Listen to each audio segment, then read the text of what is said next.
Hello. Hello, hello, hello, hello, hello, hello, hello. अल्ली ये लोग कॉर्डलेस क्यों नहीं आ रहा? Hello, hello, मशीन चालू है ना? hello, hello. Check, check. Hello.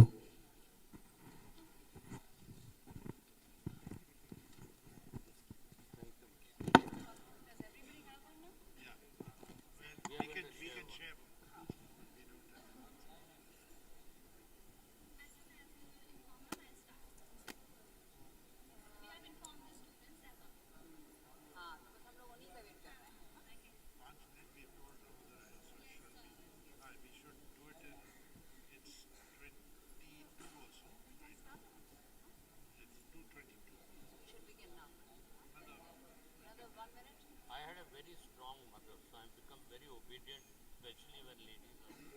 Mummy के सामने ना मेरे पापा की चलती थी ना मेरी चलती थी. Why do you think we adore you? आप सुनते हैं ना हम लोग को? So shall we get him on the screen? Let's get him on the screen.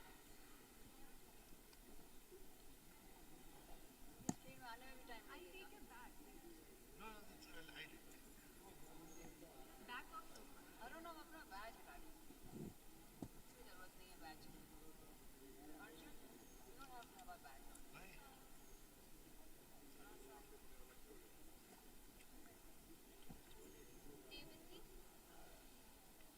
This mic.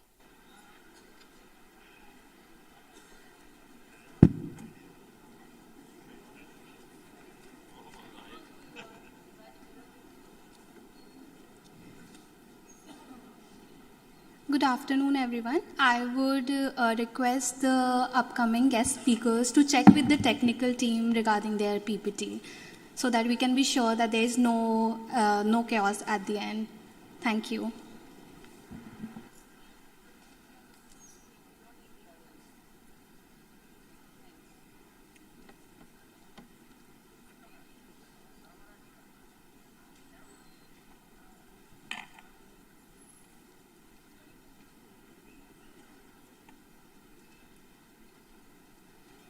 Ma'am,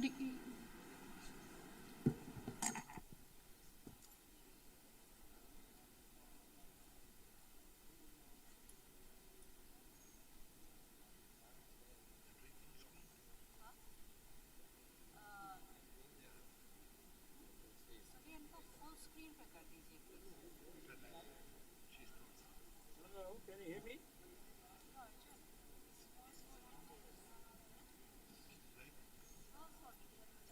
Good afternoon, can you hear me please?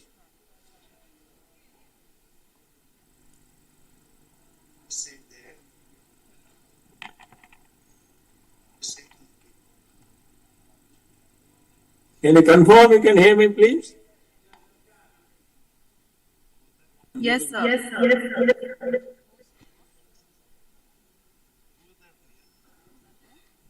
Lot of echo.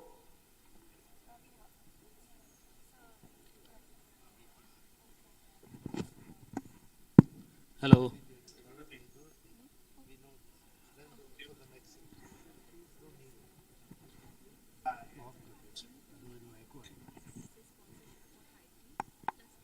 They'll mute.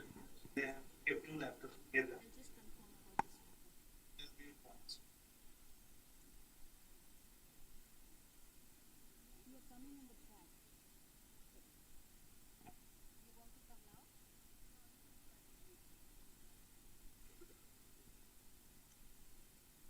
us finish this fireside because he has to leave.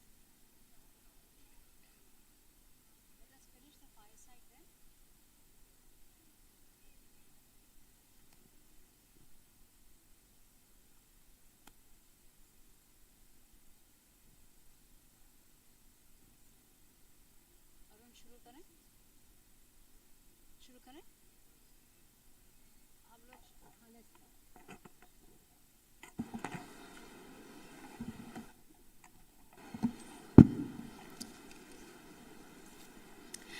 A very good afternoon to all the eminent dignitaries, guests, respected delegates, faculty members, and students.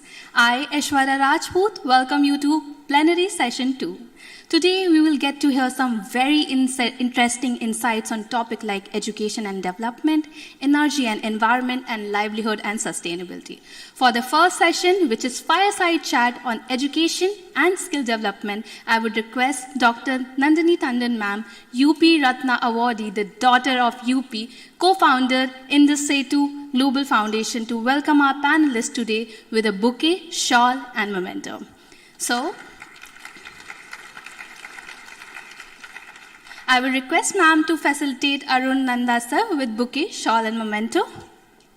Can we have a huge round of applause, please?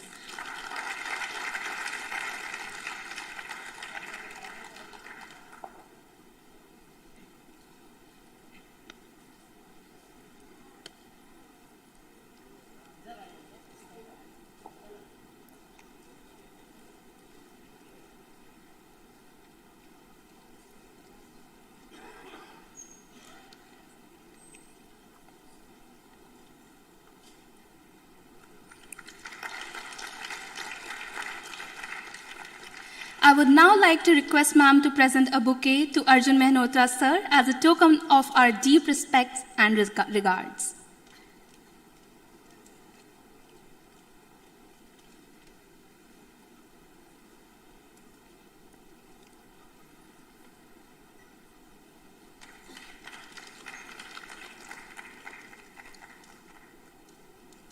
Can we have a huge round of applause, please? I would now request Arun Nanda sir to present bouquet to Nandini Tandon ma'am.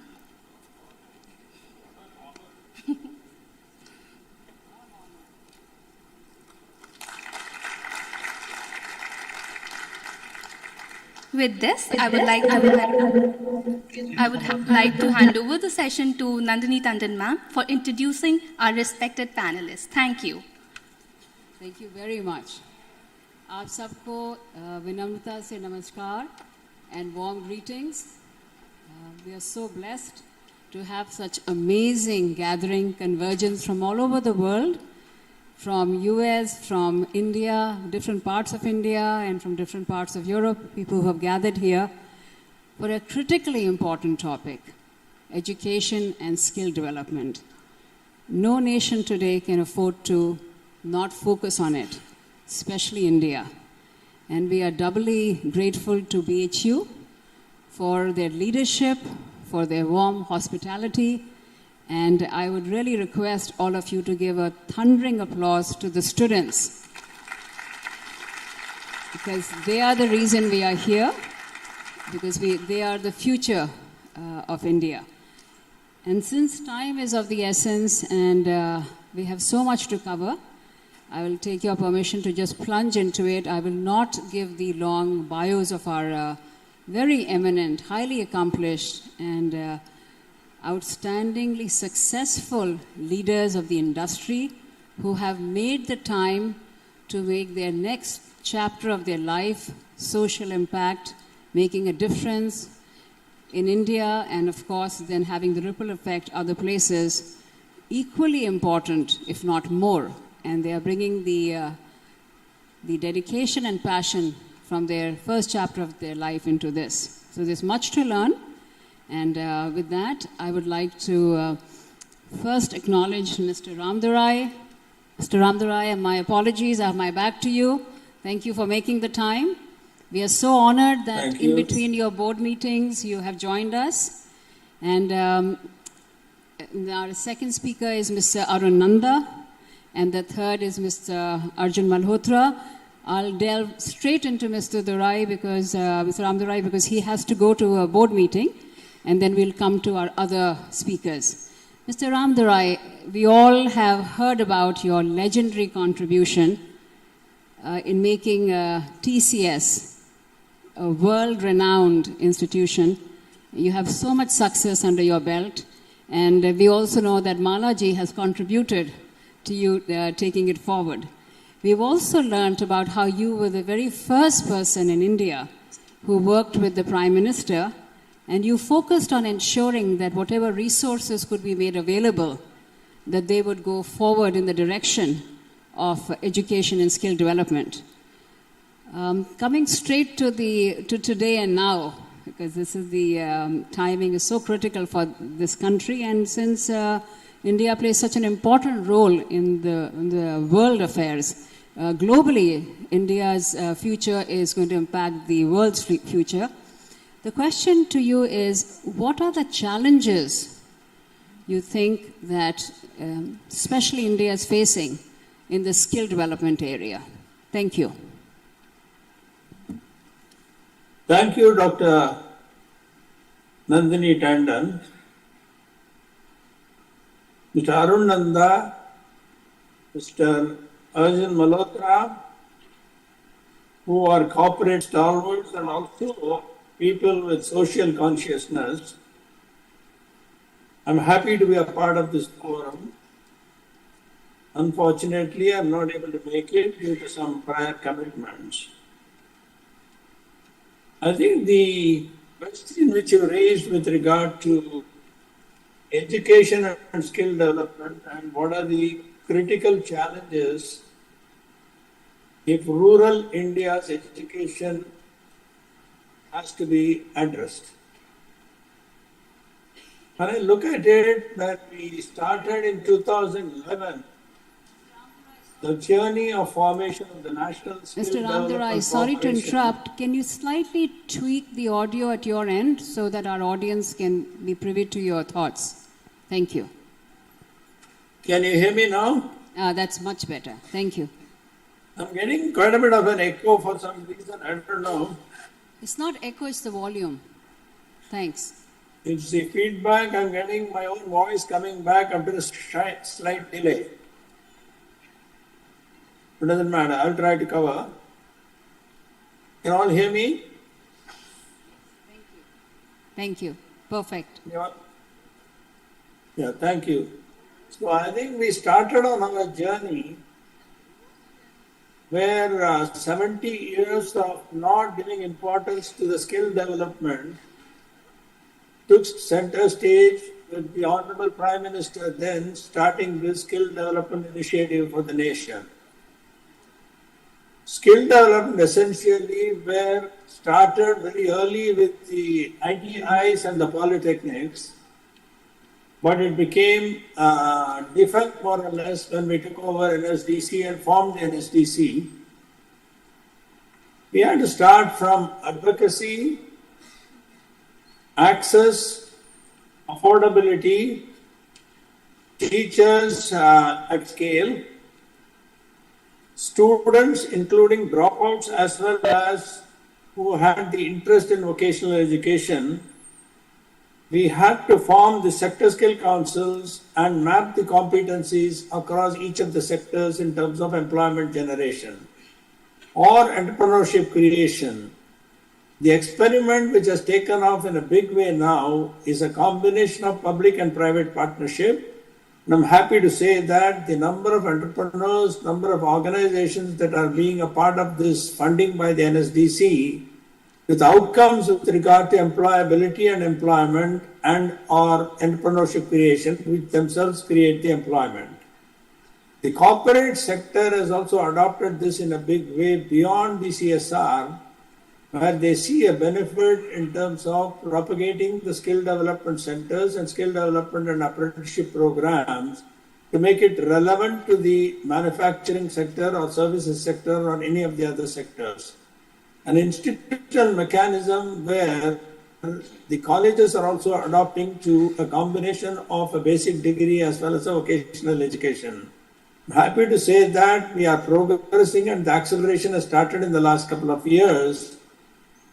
But the initial stage of formation and setting up of the standard, setting up of the institution itself was absolutely necessary for creating a sustainable model. What has changed in the last couple of years is the basic understanding that the rural development and retaining or creating the jobs in the rural communities with the community at the center of everything instead of creating this mobility, a forced mobility cannot be a role model for this country. whether we look at Gandhiji's village upliftment, village created centers, or Dr. Abdul Kalam when he said the same thing with regard to creating an ideal village, the Tata Group has exactly practiced the same, and the government is completely supportive of these initiatives across various corporates, and the corporates are also looking at the community. In addition to the economic development, the ecological and the sustainable model of development has to take center stage. When the founders of the Tata Group themselves said, in a free enterprise, the community is not just another stakeholder in business, but the very purpose of its existence, where we need to address all the issues I articulated, namely job creation at the rural centers, hands-on experience at the rural centers, integrating education and skill development together, and more importantly, employment or entrepreneurship creation. That's what we are witnessing, and that's what we are seeing the change. And the COVID pandemic has only accelerated this, where we saw migration of unheard proportions. To me, the support of the government, the state government, the central government, institutions, corporates, communities, NGOs, and technology as an enabler is the way to go, and that's what we are witnessing. There are numerous examples, whether from our own group, namely the Tata Group, or the other groups which my co-panelists represent. More importantly, we are addressing the most critical need at some stage with the ecological and the SDG goals being incorporated as part of the environmental sustainability. This will be the future. Just as a measure, the spend by our group has been close to 2,000 crores in the year 21-22, and it has touched about 12 million lives in terms of livelihood creation. The two other points I want to make before I hand it over to you, Nandini ji, is the women and the 50% of the citizens of this country being women have to be in the mainstream. Second is the girl child has to be as part of this. And last but not the least, the disabled and marginalized population who are vulnerable and poor, including the tribal ones, should be a way of life. I think that's what I would like to say, that we are on a good journey, but the acceleration is absolutely critical. And the conferences like this are extremely important for the future of this nation and future of the world, where we all can live in harmony with the environment and also with every living being. Thank you so much. Thank you very much. And thank you from all of us for being such an inspiration in making the time for others. We really appreciate that, and we are happy to share that Mr. Pradeep Goyal, who is working with Ekal Vidyalaya, focusing on the tribal areas here. And we have such luminaries in the audience that we are very happy that the dots will get connected. I just want to take 1 second to honor and thank Mr. Dr. Sunny Anand and Mr. Sundar Kamath. Sunny Anand ji, please stand. It takes a special person to do this. And Sundar Kamaji is resting because he has spent so much of his time and energy making this happen. So we would not all be here had it not been for them. So special thanks. So Mr. Ramdurai, I know you have to go to your board meeting, but while you are with us, I'm going to turn and ask a question of Mr. Arunanda, and please feel free to jump in and add any of your thoughts to that, because the idea is to converge. Sure. So Mr. Arunanda, you need no introduction. You have done an exemplary job of taking different industries forward, not one. And it's an enviable position to be that you mentored Anand Mahindra, who has done an exceptional job in himself. So you've been a great mentor. And we all need your mentoring. So the question to you is, looking at from the state's perspective and also looking at what PARFI has done, could you share the model? Could you share with us your thoughts? You have been very engaged in skill development. We would like to learn from you also. Thank you.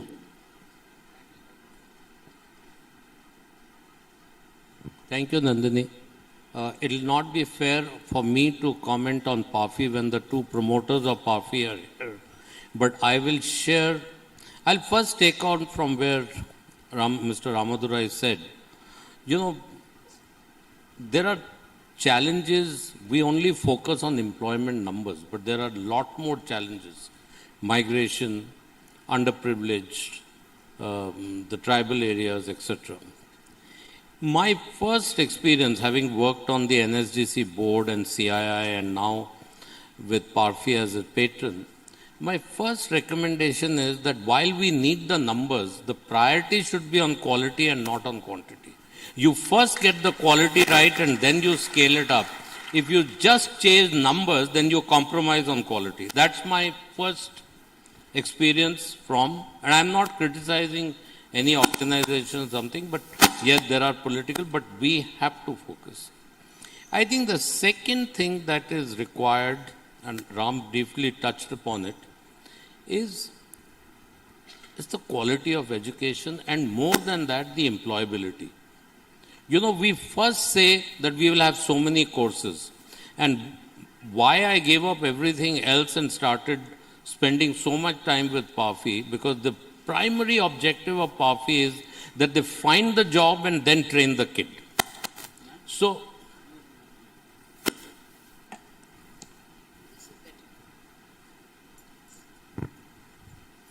with no disrespect to my colleagues from IIT and IIM, one of the reasons kids go there or they go to Stanford and Harvard is because they're assured of the job, and the same thing applies to the skilling level. So if you assure a kid a job, he or she will come. I think the other thing that I have learned is anything given free doesn't. And that is where Parfi did a fantastic job. Ram, I don't know whether you're aware. So first they fix the jobs. Then they, what they do is they get the kids loans from the banks, which is guaranteed by Parfi. So the kid doesn't have to look for the money, but he understands that he's paying for it and he'll have to pay it from the money that he'll earn. And I think that makes a lot of difference. You know, one of the things that personally upsets me is we always talk of the demographic divide as an advantage, but we forget the differences, whether it is economical, whether it is opportunity, whether it is access to water, anything. And I think we people who have, especially somebody like me, who was, whose mother was 2 months pregnant when partition happened and they came as refugees, when we reach these stages of life, and Ram, I must say, I learned a lot from you on this, so I owe you. We have to give back and we have to do it. So, going back, I think we have to first find out skills, and you will be very pleased to know that thanks to the support from Parfi, we have recently signed up with Madhya Pradesh government a venture which I have been privileged to chair, where they are giving us 42 ITIs with $500,000 each per ITI to upgrade it, because the current ITIs do not create jobs that, I mean, who wants to get a turner or a lathe machine operator or a wireman? There is huge opportunity, and as Ram correctly said, we need corporate sector more than money. Where we are feeling the advantage at Parfi is the corporates are assuring us that if you produce 500 nurses or 1,000 nurses or 2,000, or construction companies are saying we'll take 10,000 carpenters or 10,000 electricians if you do it. And I think that is the future. The other learning which is very good is the quality of people who teach. You know, one of the problems that this country has faced, and all of us experienced it, is that between school to school, there is a huge difference in quality. And what they have done is that they have brought people from the defense, because in defense forces you retire early. And I think that was something, Arjun and Ashank, I must compliment you for that. The last thing which Parfi does, which is very important, because they work mostly with women, they insist that the girls should stay in hostel. Otherwise, I have seen in other areas, बेटा आज बर्तन मल दो, कल खाना बना दो, परसों पानी ले आओ, आज खेत में जाके काम करके आओ. And I think this is a lot. Just to conclude, I would say employability and quality is one aspect. Corporate, this thing.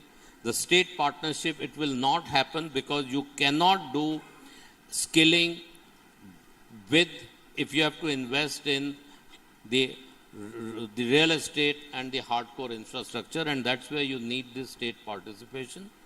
And there's a huge task ahead. I think we should, something which we are not doing, we are making them employable. I personally feel the solution for India is micro enterprise and micro entrepreneurs, because you cannot, I can tell you from my experience, 25 years ago, if we put an automotive plant, it employed 20,000 people. Today, we put a plant with three times the capacity, and if it employs 2,000 people, I'll be very happy. The technology has changed. So we have to make them micro employable. Thank you for the opportunity. I'm happy to take questions later. No, I think, can I say? Please, say we a would few welcome things, that. Please, we would welcome that. Please. Yeah, I think what Arun covered was absolutely correct in terms of employability and the quality of education. Unless there is a job that has been pre-sourced or available on immediate graduation, the enrollment will automatically drop. Second point he made, which is same as a collaboration in the state government and all of us, including the NGOs and the corporate sector, is an absolute must, because only then the outcomes will be focused and impactful. Last but not the least, the point he made about micro entrepreneurs, where gig workers and the kind of jobs and machinery you want to create, and build entrepreneurship culture and keep the jobs at the place where people are living, are extremely important points well made. Thank you. Absolutely right. Spot on. Really appreciate. And I feel very fortunate that the three amazing speakers that we have, they know each other and have worked with each other, and are also building more bridges going forward, so that exponentially increases the contribution of the private sector into the skill development. So building on two amazing thought processes out here, Arjun, we are sitting in the constituency of Prime Minister Modi, and he absolutely has made it a huge priority. The villages, the skill development, women's participation, and so would love to learn from you. What do you think, what are the factors that would allow this focus to be successful? Thank you. Well, Actually, Arjun, before you say anything, I apologize. Arjun needs no introduction. He's IIT Kharagpur graduate who was the father of HCL, and he's on innumerable boards, and he's been very actively involved with leveraging and harnessing IIT's exceptional talent pool in supporting the skill development. So, and he's also my mentor and my neighbor. So, Arjun, now please. Thanks. Thank you for that, Nandini. I don't know if all of that is correct, but we'll let it be for now. I just wanted to say, before we start on answering that question, that a lot of what Arun mentioned, I think a lot of us from IIT feel that we got this education really inexpensively, and a lot of what we are and what we've achieved in life is because of that, which is why you see this great feeling amongst a lot of IITians to want to give back to the institute. When I graduated, or when I did my engineering, my fees was 200 rupees annually, and my room rent was 100 rupees annually. So, you can imagine what it would have cost the government stroke the taxpayer to get me educated. At that time, I thought I was paying a lot of money, because my parents would only give me a little more than that to survive. But in hindsight, you go to the US and look at the quality of education you got, and I'm sorry, that wasn't the answer to the question. But yes, I think unless we get our girls and our women educated and working in some way, you're not going to change the culture in the villages, in rural areas. In fact, there are lots of additional problems on healthcare and all that the girl and the woman have. But basically, how many of you remember there was a very interesting program that India had started at one time called Each One Teach One? And at that time, the idea was to try and teach a woman, because then she would teach her children, so that it would become like a fission reaction that will go and educate a lot of people, rather than teaching a man, because then you teach just one person. Right. I think the same thing applies today. While yes, we need to do skilling and we need to get that done, I think if we can get the woman trained to do something in the village that will get her an income, whether it's making sanitary pads, whether it's going door to door selling them, because it's embarrassing to go to a banya and try and buy that kind of stuff. And if you have that happening, you'll find that all the large companies, the FMCG companies, will use that as a channel to sell their toothpaste, their soap, and whatever else they need to sell. So I think it's important when we look at empowering women, basically in the rural areas, to try and include that, so that they can also earn a living, do something. In fact, I'll give you an example. When Professor Amartya Sen got his Nobel Prize money, he took 1/3 of it. He used 1/3 for a school, girls' school in Shantiniketan, 1/3 to look at educating the girl child in Bengal, and 1/3 he gave to his friend at Grameen Bank to say he wanted to upgrade the women in Bangladesh. And what they did was they talked to the big newspaper editor and said, if we can get women to give you articles about what's happening in the area, and if you think it's important, would you publish it? And he agreed to do that. And that has made a major difference, from what I understand, that women are being allowed to go to villages, travel, because if the family sees their name in the newspaper, it's acceptable that they break the norms that they normally had in terms of how they restricted them in terms of movement or whatever. So it is important to try and see how we can get this culture of equality. I know it's going to take a long time in our society to say that they are equal. We're finding it difficult in the urban areas. So, expecting that in the rural areas is going to be tough. But I think we've got to work towards getting that done. And if that happens, I think by 5 trillion, the Indian economy can go to a much bigger height, because Western countries are finding it as difficult as we are finding it. But if we work towards that solution without the problems that the West has, I think we have a great opportunity in terms of getting things done. Can I say everything? No, please do. We would really appreciate that. What Arjun spoke about is absolutely very critical in terms of empowering women. The example he gave about Professor Amartya Sen is very, very telling.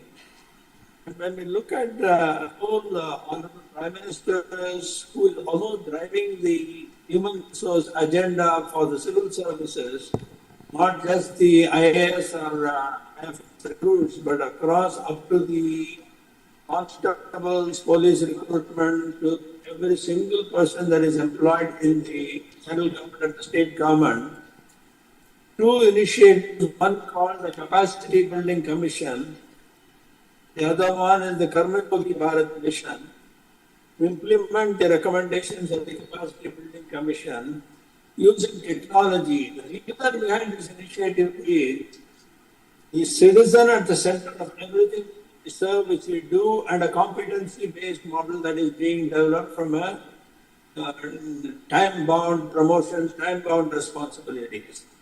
In that kind of a transformation to a digital platform will also scale up the teachers in the public schools And we are witnessing the beginnings of that because I'm privy to that since I'm the chairman of the Karmayogi Bharat Mission. So I think these are some initiatives when we talk about scale for impact and scale which has a technology component built into this. But the help we can hear from people like you, Nandini, is inputs in terms of technology, inputs in terms of content, inputs in terms of whatever mechanisms you can help us with. I just wanted to add these, but both Arun and Arjun spoke extremely the correct points and the impactful ones which we need to look at. No, I think you're spot on right. Unless we have scale, the needle has moved but not enough. And that's why private-public sector must come in together. And actually, Arjun, to your point, we're so excited today that we have among ourselves the Gram Pradhan of Panyara village from Varanasi. And Mrs. Sarika Pandey, if you're here, please stand. And to your point, Arjun, she has brought her few-year-old daughter Vaishnavi. And I had called Sudhir Jainji, the Vice Chancellor, and I had said that we would like to include women from the villages of Varanasi. And thank you, Sudhir, for making sure that this happened, that we have that. And that few-year-old girl, can you please stand up? Sarika Pandey ji, आप हैं क्या यहाँ पे? सारिका पांडे जी जो ग्राम प्रधान है आप क्या यहाँ बैठी हैं? हाँ तो शायद बाहर होंगी. उनकी बेटी वैष्णवी भी उनके साथ आई है और उनके पति भी उनके साथ आए हैं. So he is really supporting her. And Arjun, one last thing is that there's an aging population in the world. So if India harnesses the youth for the skill development, not only will we serve our own backyard, we will serve the global stage at large. Would you like to add anything? Please. Yeah, no, I should have mentioned that point. There was a study, I think, done by CII around 2000, and where they said by 2020 what would happen all over the world. And they were looking at which countries would have working class population. And China, because of its one-child policy, was minus 1.5 or 2 million, 11 million. I forget the number. Only a couple of countries in the world were positive. India was 47 million positive, and they were saying that there are 44 million jobs that will be available. In that 47 million, and so what I used to tell people in the US was that you either have to work in India or you have to work with an Indian, because you're not going to have a choice, since the working age population is only going to come from India, or largely, I should say. But the important thing there was, in their analysis, they had said that there would be 2 million excess people who are MBA engineers, at that level. There'll be about 14 million people in India who will be uneducated and unemployed. But they would, 27 million uneducated, unemployed. But there would be a shortage of 14 million people who are skilled. And so the opportunity, at least as I saw it in that report, was to take 14 million out of that 27 million and actually give them those jobs that those 14 million skilled people shortage that was seen in that particular report, assuming those numbers were correct. So in a way, it is really our responsibility to produce people who will be able to fulfill jobs all over the world. And it doesn't matter what technology does and what RPA does and stuff to try and reduce the number of jobs in the new factories. You're still going to need people because there's still new things coming up. There are going to be battery factories. There's going to be, in the battery factory, you're going to want to recover your lithium and other rare earths that are expensive and difficult to get, etc., etc. So I think that's the point I should have made, which I forgot. Thank you for reminding me. No, absolutely. And I want to make please, one small and point. Mr. Raju Gotetti, if you could come on the stage also while we are...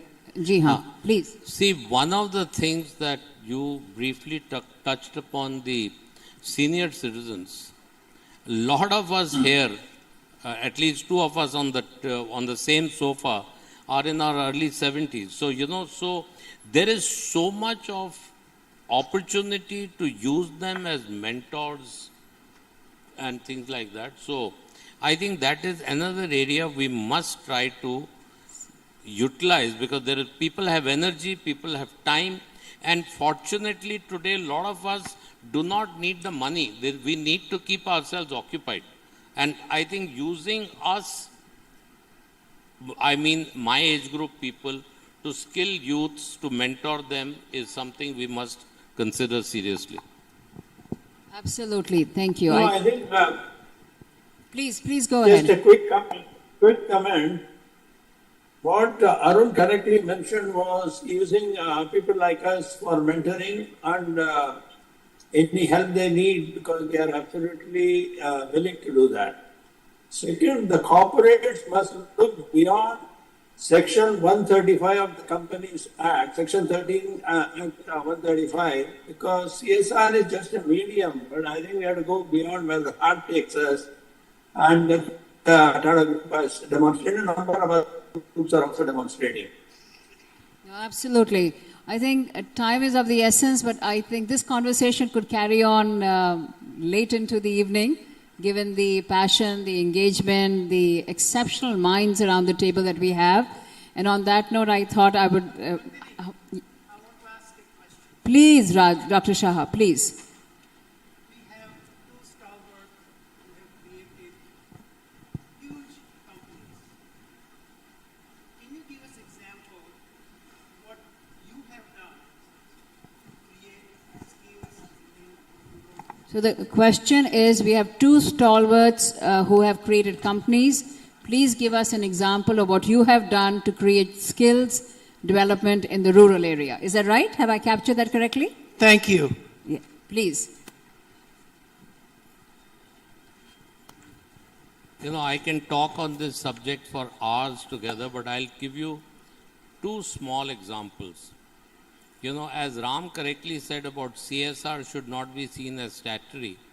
In Mahindra Group, we have two types of ESOPs. One ESOP is what you get to make money, but there is another ESOP, what we call Employees Social Obligation Plan. We give X number of days to an employee to go and do social work. And fortunately, Club Mahindra, which I happen to create it, we have 85 resorts. 70% of the employees are from local village. We train them. Our people go and work. We adopt a school.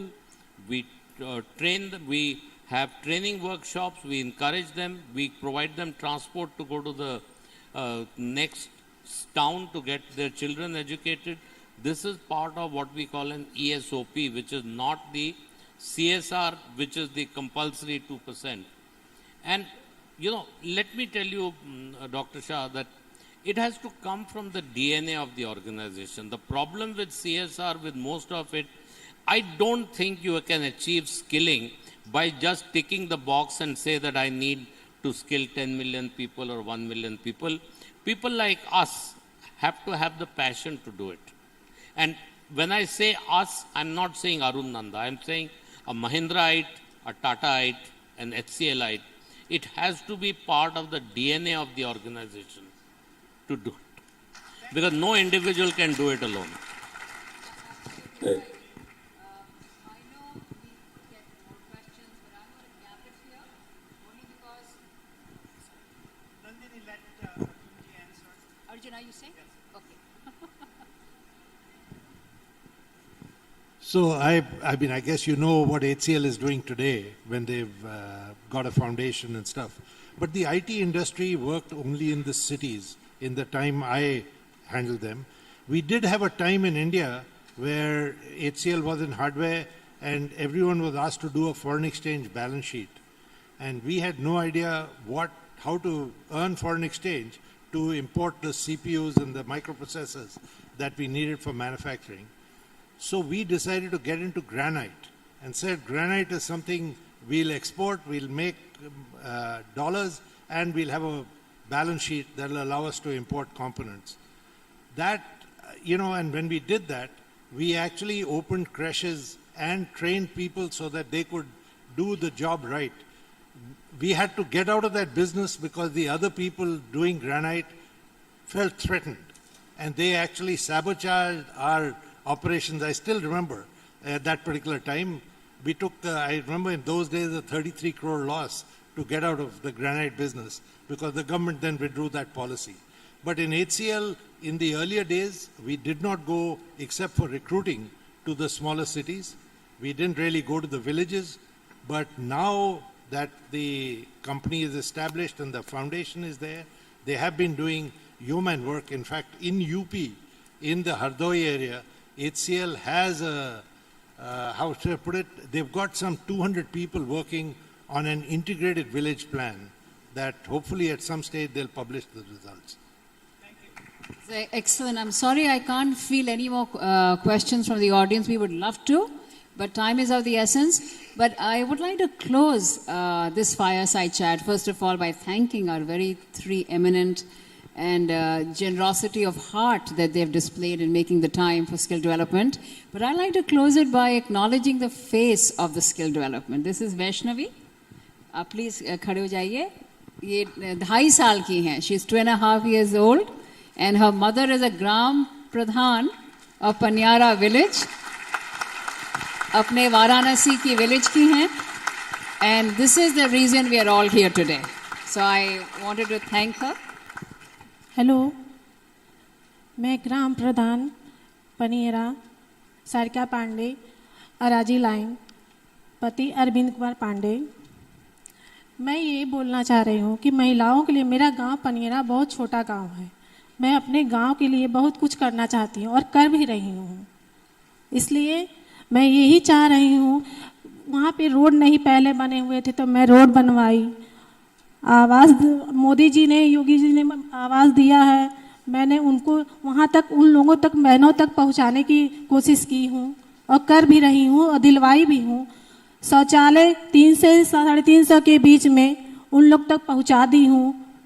और ये खड़ंजा road इतने पहले के ही बेकार थे कि यहाँ से वहाँ तक जाने में बहुत दिक्कत होते थे.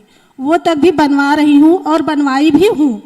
आगे मैं ये चाह रही हूँ कि आप लोग भी मेरे साथ आगे बढ़ के औरतों, महिलाओं, बहनों को योगदान प्रेरित करिए उस तौर पे. बहुत बहुत धन्यवाद. और इनको सुनने के लिए आप लोग हमारे 4 बजे के ट्रैक में आइए, जिसमें ग्राम प्रधान अपने और विचार आप लोग सबके साथ शेयर करेंगी. अभी हम चाहते थे कि कम से कम आपको मिलवा दें. And on that wonderful note, Mr. Raju Gotetti, please, wanted to thank you for being our sponsor. Please share what the TCS is sponsoring. Thank you. Thanks. During the time of Ram Durai, when he was CEO, he created what we call it as the TCS Co-Innovation Network, a network between startups, academia, our customers at large, and various partners.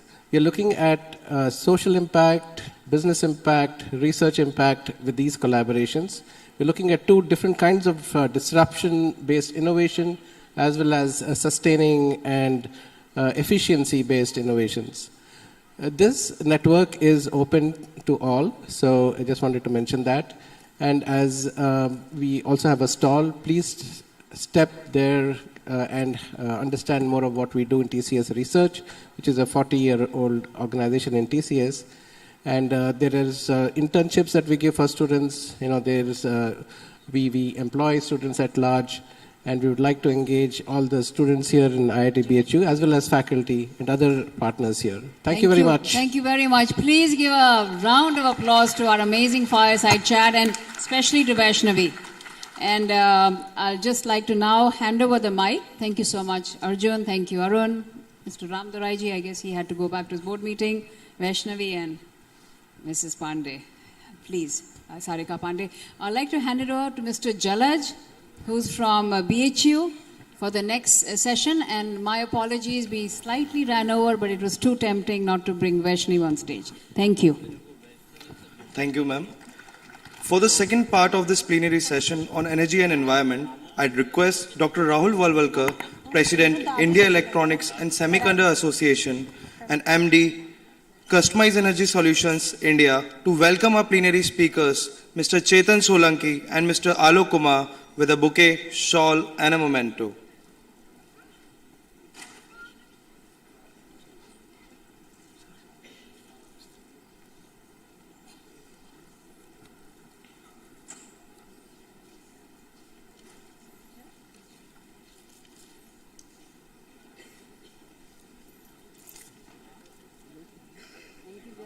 Thank you, ma'am. Thank you so much, ma'am.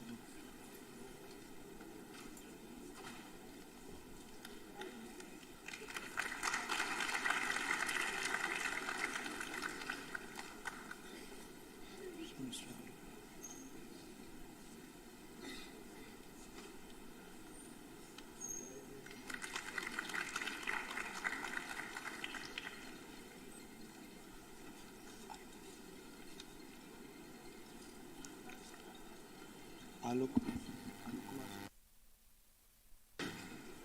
Kumar.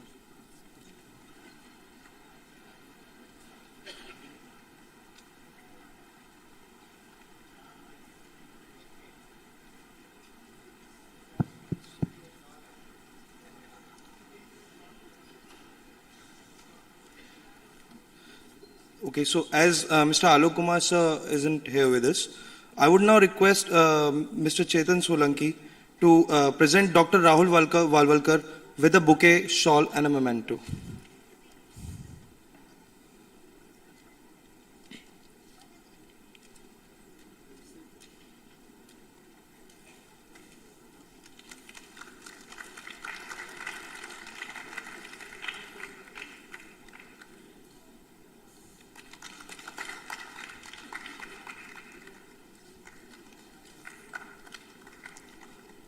Thank you, sir.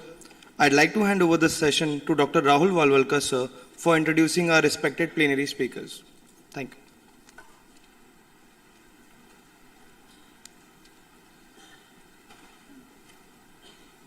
So, thank you very much to the organizers, and again, thank you for the Wheels Global Foundation as well as Stanford University and all the partners for organizing this event. I think this session is on energy and environment, and this is going to be a very critical link for achieving the kind of transition and transformation what we are looking for. Over last 2 centuries, the global development has been driven primarily by fossil fuel, but we are now witnessing some of the catastrophic impacts of that energy consumption. We have now, luckily, over last 2 or 3 decades, we have had significant improvement which has happened on technology, where technologies such as solar energy, renewable, other forms of renewable energy, as well as enabling technologies such as energy storage technologies have made it now possible where we can continue the global development, and particularly in the developing countries where we still are struggling with little bit energy poverty, where we can actually transform, enable the development while using the energy in a more sustainable way.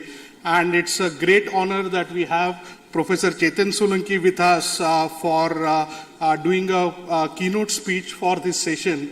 Chetan is known as a Solar Gandhi as well as the Solar Man of India. Chetan has been working on solar energy now for last 2 decades.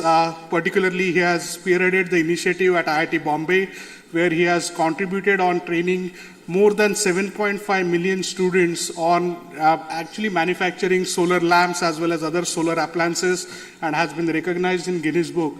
Also, he has traveled in 2019 to almost 30 countries to promote awareness about solar energy and its adoption.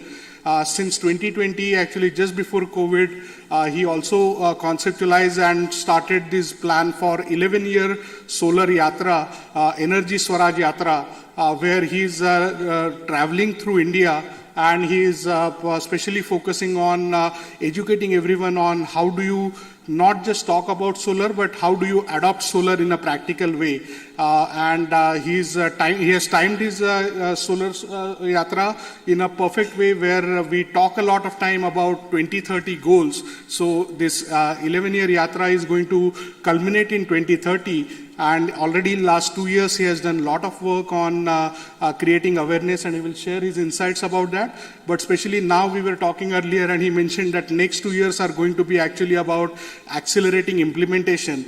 And that's a part where I think all of you can play a very critical role. So without further delay, I would like to invite Chetan to share his thoughts.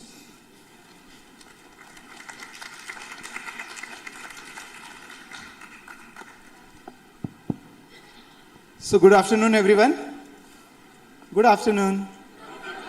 Thank you so much. I'm being a professor. I'm going to ask you a lot of questions. So next 30 minutes is mine. So please be awake. And I'm also going to be the bad guy of the conference. I'm going to try to show you the real picture, what is happening in the world right now and how we the modern humans are behaving in this world and how terrible it is. I mean, that is what I think it's important to realize. So what I'm going to do as a professor's job is to make things simple, and I'm going to make your life simple by teaching you the climate change and the corrective action in 5 simple points, and how to correct the climate change in very simple points. As Rahul mentioned, I left my home for 11 years, so next time when I'll go my home, it will be 2031. And I keep asking and I keep saying, there can be only 2 reasons for somebody to do that. One is the professor has gone crazy and he has left his home for 11 years, or there can be a genuine reason. And I hope looking at my face, you can say that I'm not a crazy person. So there is a genuine reason behind doing it and traveling in this bus. This is my home, by the way. There is a bed inside, there's a kitchen inside, there's a washroom inside. Everything that you know is inside. There's a library, temple, small garden, and everything is solar powered. There are panels on the top, and last 2 years I have been living in this and another 9 years to go. Anyway, so before I start, let me bring your attention to this particular fact, the quote of Plato, one of the Greek philosophers. He said, every king should be a philosopher, or only philosopher should become a king. Because but the kings have so much power that he could change the direction of life of people in his kingdom. We, the modern human today, with all our science and technology, are very powerful. But unfortunately, we have lost the touch of philosophy. And therefore, we have no idea why we are doing things and how much we are doing things and how fast we should be doing. For example, everybody knows in this hall that we should increase GDP. But does anybody in the hall can tell me how much GDP should increase? 5%, 7%, 9%, 10%, 15%, 20%? I guess even if you ask Prime Minister, Modi ji, bataiye desh ka GDP kitna badhna chahiye? I don't think he has answered. The more is better is the only answer we know. How long GDP should increase? Another 10 years, another 20 years, another 50 years? Nobody has any idea. We should just keep growing is what we know. So we have lost the touch of philosophy, and without philosophy, we are like headless chickens. It is like driving a vehicle without any brakes. And that's why we are in a deep trouble right now. And I'm going to explain you through these 5 points what is the problem of the world today. And whatever I'm going to speak is equally valid for the rural area as well. So what has changed? When we say climate has changed, what has changed? Why it has changed? Who has changed it? When and how to start correcting it? And what an individual can do. So these are the 5 points. So let me start. What has changed? And I'm sure when you all feel that things are not normal anymore, the weather system has changed, the summers are not same anymore, the winter is not same anymore, things have changed. But what has changed exactly, let me tell you, the floods have changed. There are enormous amount of floods taking place all over the world. Very recently, 1/3 of the Pakistan was flooded. The Bangalore was flooded twice. Before that, Australia was flooded. Before that, China, Japan, Western Europe, Brazil, even Saudi Arabia, the desert country, also gets flooded these days. What has changed is earlier in earlier decade 70 to 79, there used to be 330 extreme event that used to be happen earlier, but now in this last decade, it has almost crossed 1,300 such events taking place in terms of flooding alone. What else has changed? Forest fires. You might have heard of Amazon forest fire, then California forest fire, Australian forest fire, recently UK, Greece, Italy, Turkey, Russia, everywhere there are forest fire. But look at the event, how much it has changed, from 28 events in a decade to 127 events in a decade. Ice is melting at a very enormous rate. At the North Pole, 40% of ice has disappeared. 40% of ice has disappeared. And where this ice water is going? It is all going into the sea. And the sea level is rising. All over the world, coastal area are feeling this. And through my yatra, when I went to this place called Sadbhaya villages, there used to be a cluster of 7 villages. Those villages are not there anymore. They all disappeared. And it was so, disheartening to see the temple of the village is under the sand now. The hand pump of the village is under sand. And the sea level is rising at the rate of 3.4 millimeter per year. Can you believe it? Sea is not a small body, right? It's an infinite water body, 3.4 millimeter per year. Since 1993, 100 plus millimeter has already increased.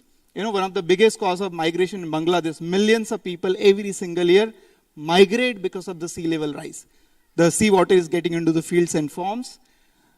And the planet has lost the balance. Completely it has lost the balance. The storm frequency that used to be 249, extreme event, now it has crossed 1100. So that is what has changed. I'm sure everybody has experience in their life today, and I keep traveling all over the country, and I keep asking, believe me, a 10th standard student, 12th standard student tells me that yes, they have felt the change in their life. What does it mean? The change is not simple and normal and linear anymore. It is accelerating with respect to time. So the second important question, why it has changed? What has gone wrong in this world and what we, the modern humans, are doing? Well, why it has changed? For a simple reason that we all love energy. Everybody needs energy, and energy is important because there is this 17 Sustainable Development Goals as per the United Nations. So whether it is health, hunger, education, economy, development, even global peace and partnership has something to do with energy. So we need energy. But the unfortunate part is we have started using a wrong kind of energy. And this graph is a proof of that history, what has happened. And we started using coal in 1850. Then we started using oil in 1900, then 1950 gas. And look at the growth in the energy consumption beyond that. And today when I'm talking to you, we are using coal, oil, gas, solar, wind, biomass, hydro, nuclear, what not. But look at the middle portion that even today, about 80 to 85% energy that we use comes from just three sources, coal, oil, and gas. Three sources, 85% energy. The problem is whenever you burn coal, it results in carbon dioxide emission. And by any chance, are you all responsible for carbon dioxide emission? Yes or no? Yes. When are you emitting carbon dioxide? Every single second of your life. When you're brushing your teeth, you are emitting carbon dioxide. Manufacturing of toothbrush, toothpaste, transportation, packaging, that requires energy. For water, you require pipe, motors, overhead tanks, cement, concrete, that requires energy. You need wash machine, that requires energy. You need mirror, that requires energy. So every single thing that we do has taken energy. Right now we are enjoying the beautiful air-conditioned hall, that has energy. The walls are energy, the floor is energy, everything is energy. So we, the modern humans, have become such a spoiled animal on this planet that you can't even live without emitting carbon dioxide. 85% energy that comes from this. Where are we emitting this carbon dioxide, by the way? Where do you emit carbon dioxide? In the atmosphere. As if it belongs to your father, right? Father ka property hai, grandfather ka property, but we all treat atmosphere as our father's property. We can emit as much as carbon dioxide as we want without giving any thought to it. But be aware, if you really want to talk about rural development and rural technology, please don't print 20-page agenda that I have seen. I mean, so terrible. Itna mota paper hai that agenda, 20-page agenda. It could have easily been done in another way. So because you do not realize that has caused so much of damage. Once carbon dioxide is emitted, it has a life of 300 years. So the AC that you are enjoying today, the food that you are eating today, the travel that you are going to make today is going to impact for 300 years. And what 300 years the carbon dioxide is going to do? It is a greenhouse gas. So for 300 years, it is going to heat up the planet. Your act of today is going to impact lives of your children, grandchildren, and their 10 generations for 300 years. The greenhouse gas, it is going to heat up the planet. And as a result of that, look what is happening in the world. For thousands and thousands of years, the carbon dioxide concentration was constant. But only since last 100 years, look how fast it is growing. As I'm talking to you today, there is 50% extra carbon dioxide sitting in the atmosphere. 50% extra. And as a result of that, there is a 50% extra heating. And that 50% extra heating is heating up the planet. And a planet is not a small body. It's a huge body. 50%. Look at the linear rate. But look at the last 7-8 dots. Not even linear, it is now going exponential. So the planet's temperature right now, as I'm talking to you, is about 1.19 degrees centigrade warmer, which is equal to 2 degree Fahrenheit, 2.1 degree Fahrenheit. Is that a big change in temperature? or a small change in temperature? Big or small?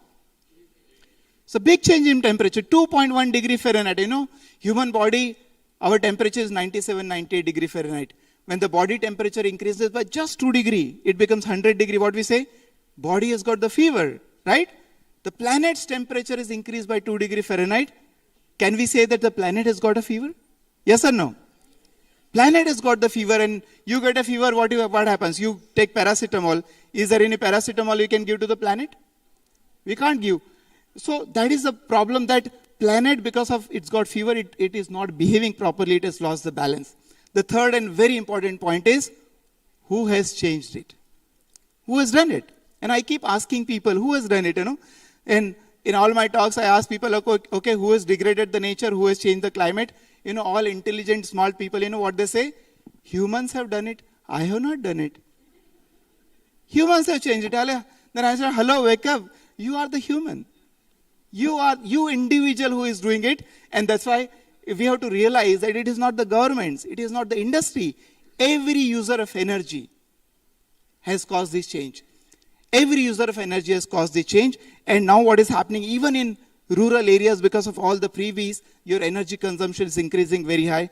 We have to be more innovative in getting our job done. You have to be really more innovative. One of the British economists, E.F. Schumacher, he has written a book called Small is Beautiful, and a very, very, very strong, powerful sentence he has written, quote. He said, any intelligent fool, koi bhi buddhiman gadha, in a literal sense, any intelligent fool can make things bigger, more complex, and more violent. It takes touch of a genius to make things simpler and smaller. I think that is where the rural development, that is what is the crux of the matter. You have to make things simpler and smaller.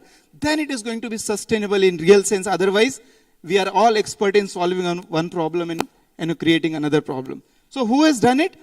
Who has changed this is very important. Who has done it? Is it the government has done it? Grandparents have done it? Industries has done it? Individual has done it? Who has done it? I hope you all know the answer. Who has caused the climate change?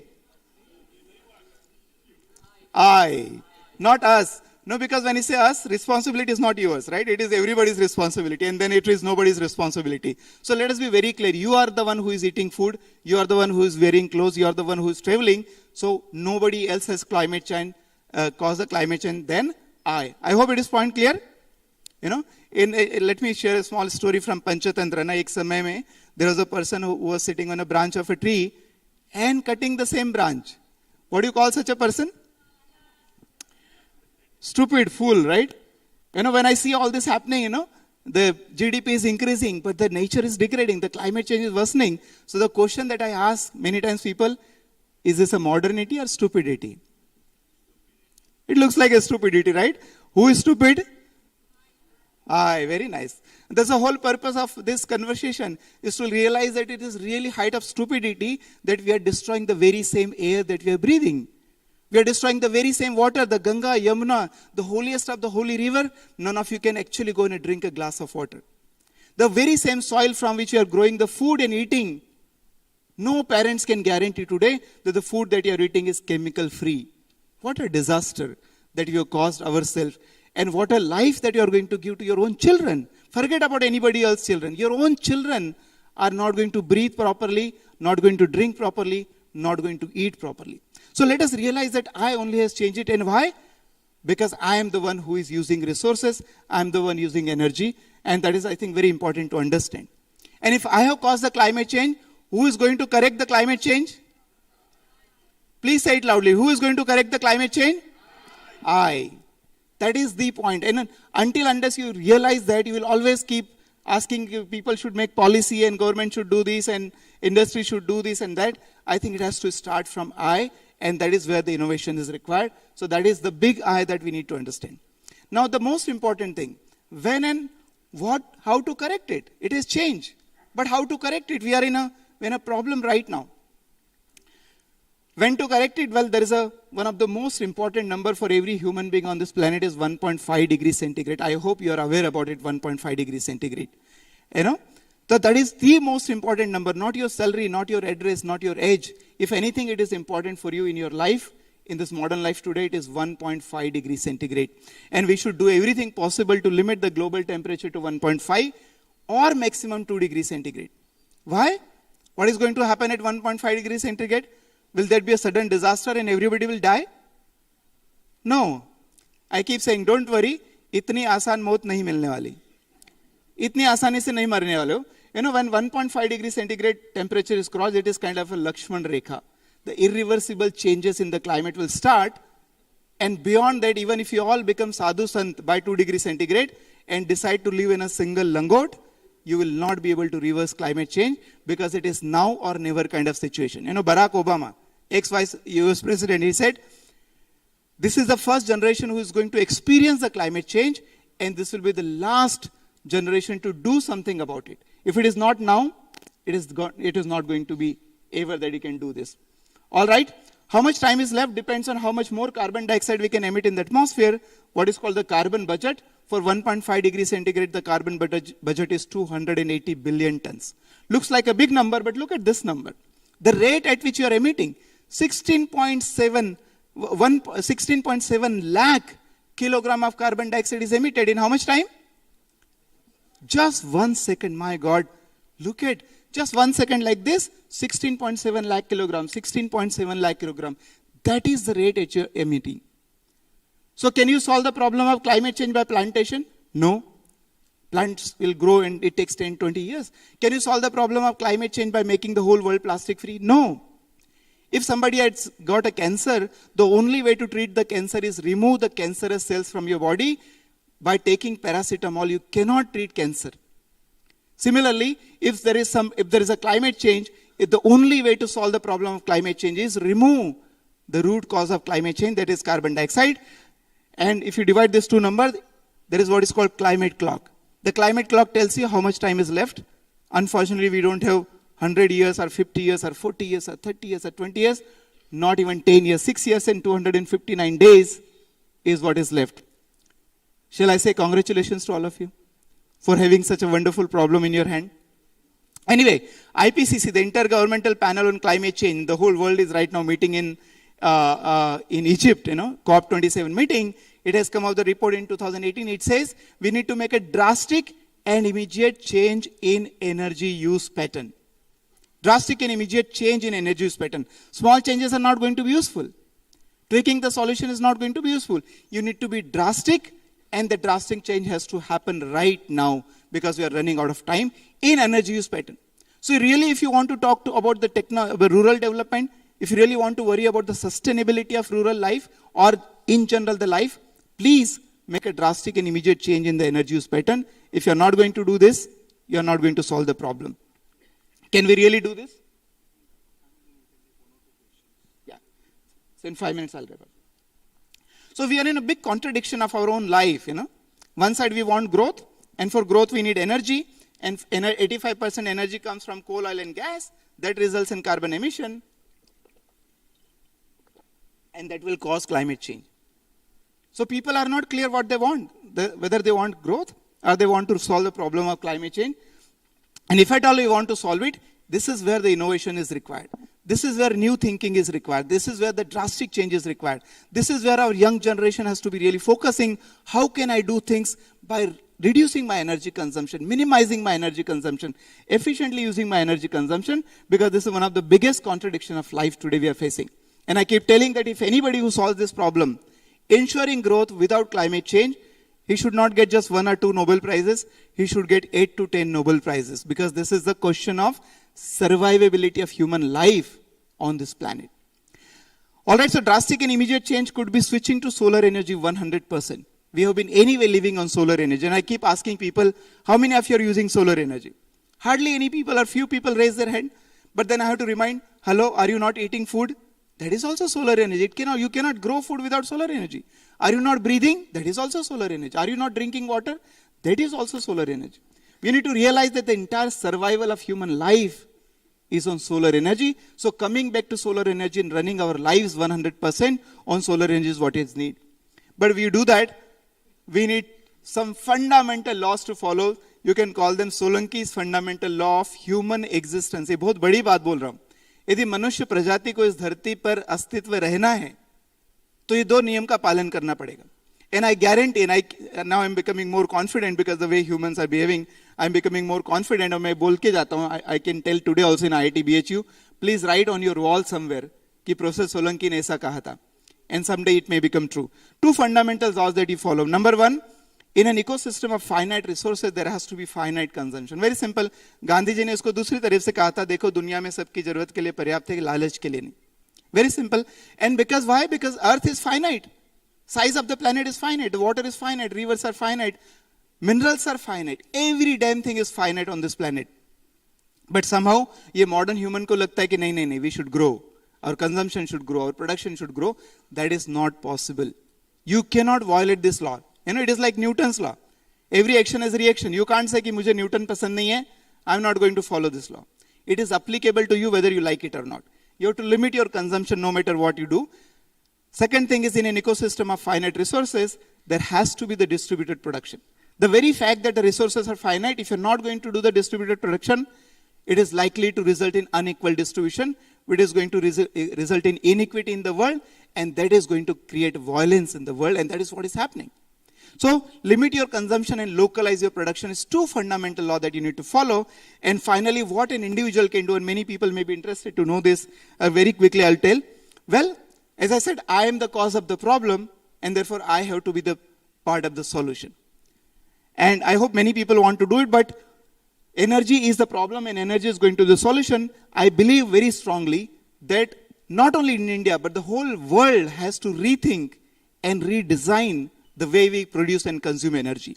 And that is what the whole idea of energy Swaraj, that's the whole idea that how energy independence is good for the skill development, it is good for the rural economy development, it is good for the country, it is good for saving foreign exchange, it is good for becoming independent, and also it is good for climate change mitigation. So there are many benefits of this. So all of us should switch to solar energy 100% following this rule, AMG, avoid, minimize, generate. The first thing you should do is learn how to avoid the use of energy, even if it is solar energy.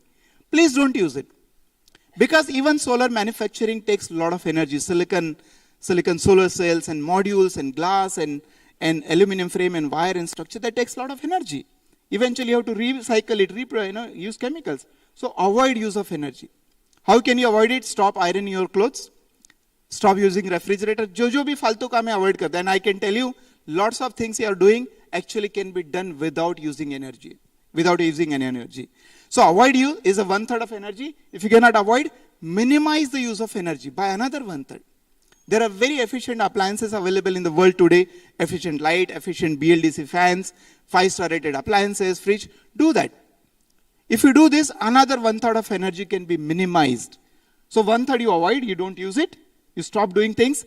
Another 1/3 you minimize. And by the way, by doing both things, you're not going to affect your economy. You're still going to be doing economic activities, but you are going to be a sensible user of energy because energy is everything and everything is energy. The entire problem in the world has been created because of energy, and if you're not going to correct the energy, you're not going to solve the problem. So minimize it, and if you cannot minimize beyond a point, the last option is generate locally on your own. Apni jagah per local. So that is what the whole idea of energy Swaraj, and I hope all of you remember this. A means avoid, M means minimize, and G means generate. So 1/3, 1/3, 1/3. Remember this rule and only generate 1/3 wherever you are. I have developed a school in Madhya Pradesh called in Khargone district. It's a 14-acre campus built on a barren land in 2010.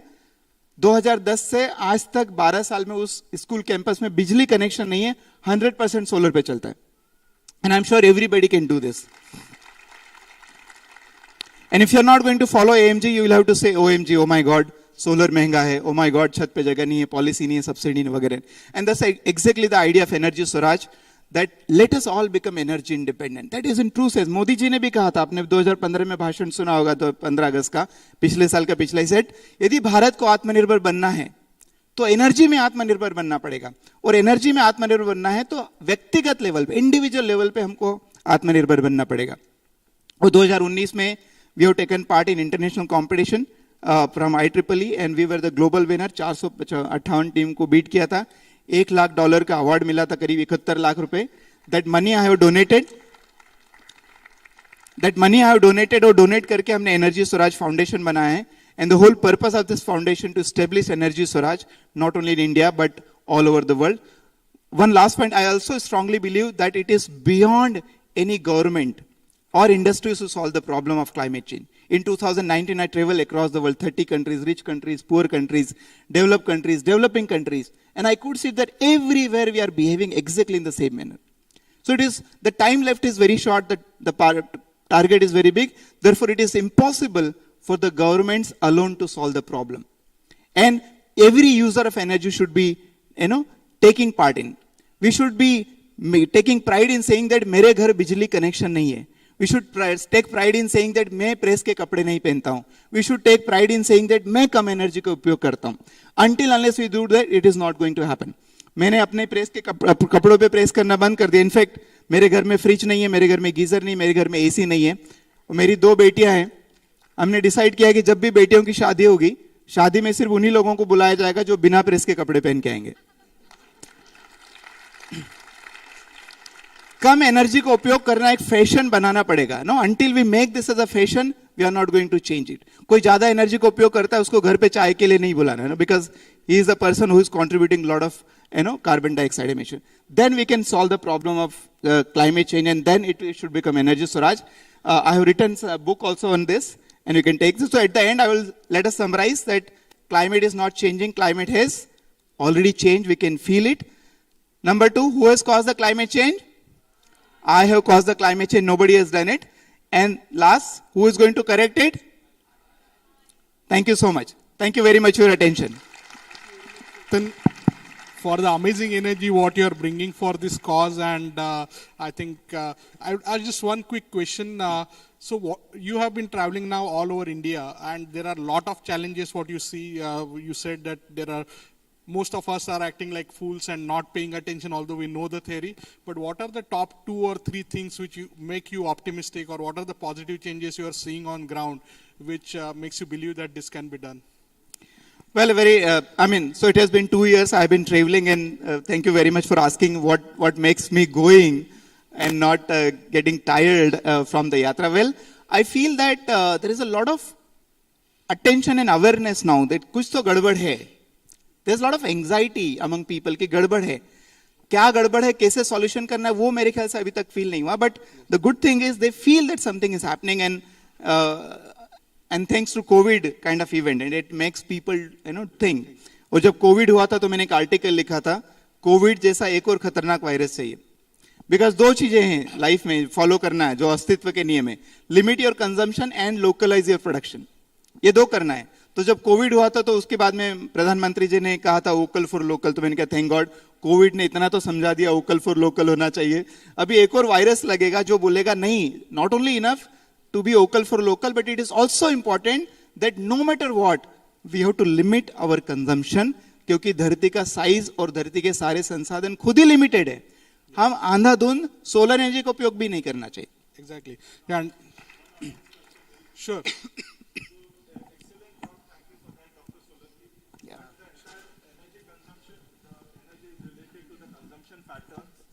Just as it is very true that each of us is every minute consuming energy and contributing to the problem, it is equally true that 80%, classic 80-20 might not be there, but 80-90% of the emissions which are causing the climate change are contributed by a much smaller minority of people, maybe 10 to 20% of the population.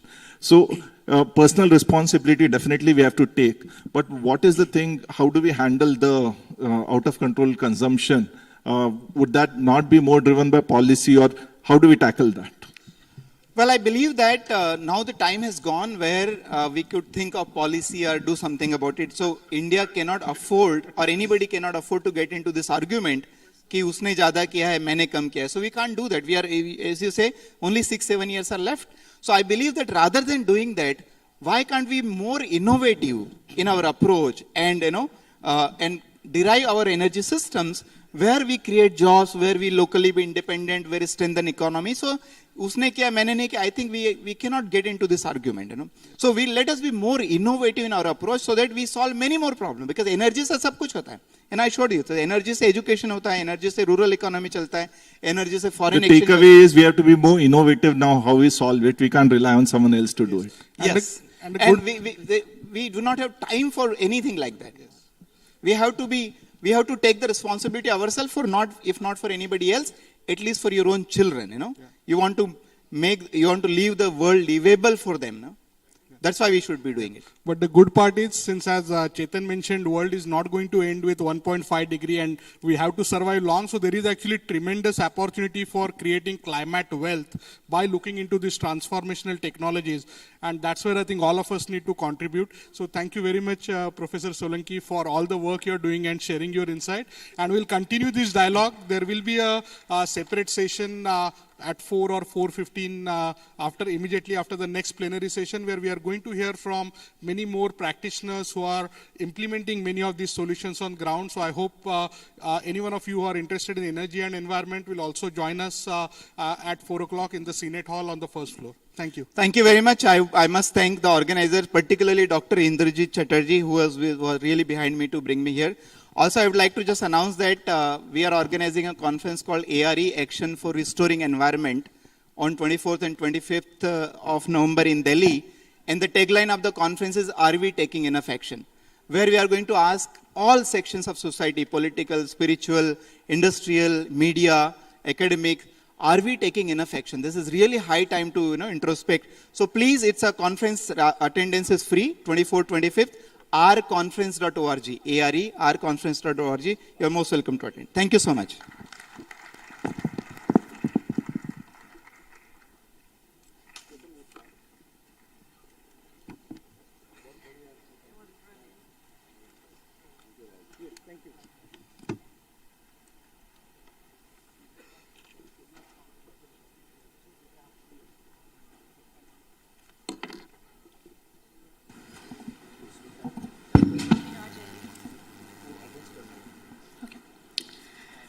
Thank you, Rahul sir, and thank you, Professor Solanki sir, for such energetic and thought-provoking session. For the last part of this plenary session on livelihood and sustainability, I would request Dr. Smita Siddhanti, President of Indiana Incorporation Wheel Council, to welcome our plenary speaker, Dr. R.S. Sodhi, with bouquet, shawl, and memento. Can we have a huge round of applause for Dr. R.S. Sodhi?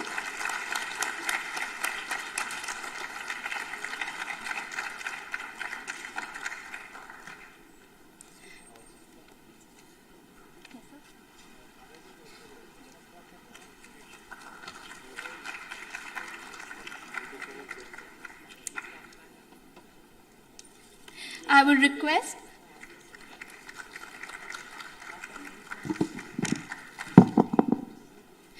request Pradeep sir to facilitate Mr. Balaji Ganpati with a bouquet, shawl, and memento. Can we have a huge round of applause?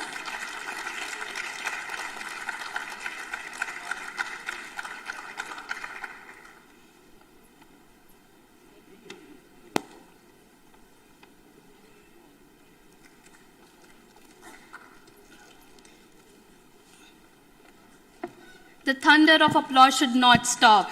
Please.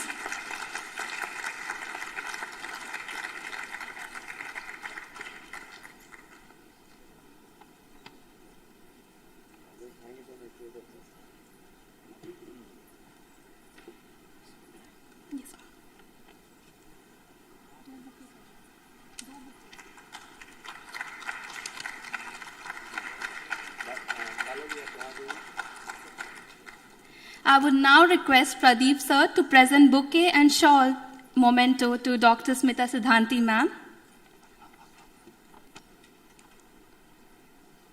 Please, can you all please? Louder.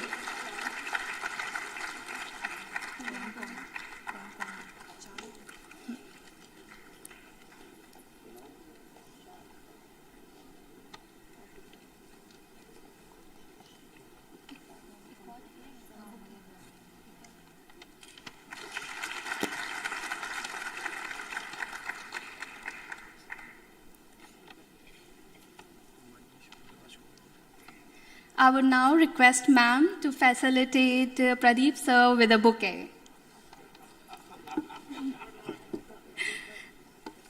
Big round of applause for Pradeep sir.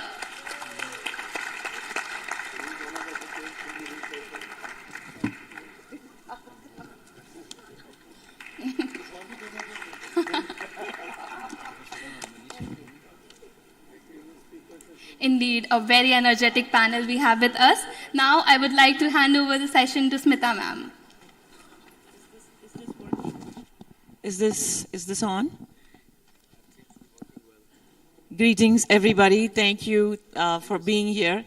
This is a very awaited session. We've been thinking about this and talking about livelihoods and sustainability in rural development for a long time.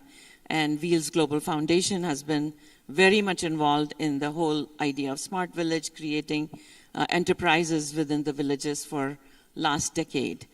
So with that, we have very esteemed guests here who are going to reflect upon this topic much further.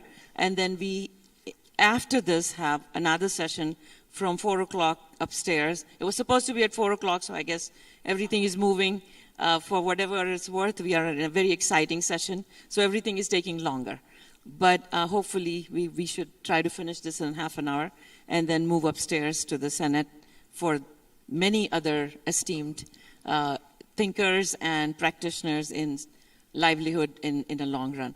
So just for one sentence, everybody knows that the whole entire migration issue from rural India to the urban India has been a decade, many decades long problem. And unless we solve the problem and create opportunities within villages, and we just heard the big crisis that from Dr. Solanki, which was clear that, local production is the only way to go. So we have to have markets and local produce materials and production systems within the villages, the enterprises within the villages. And somebody mentioned today beautifully that we need to ruralify India rather than urbanize India. So just like in America, everybody who's rich lives actually more rural than not. So it's just all over the world, that's the tradition. And people live better lives. So hopefully, as people get more opportunities within villages, that is the whole intent. And a whole lot of people, thankfully, are involved and are engaged. And we are going to hear from some of them. So with that, Dr. Sodhi, who is R.S. Sodhi, whose introduction is not needed, and we have stopped doing long introductions because everybody's on LinkedIn and everywhere else beautifully. But he is the managing director of Amul Milk Scheme, is that correct?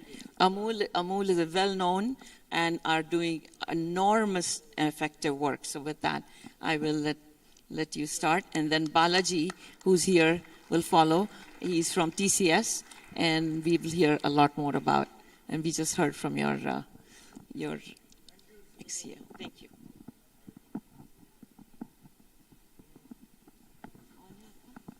कर लेता हूँ, कर लिया.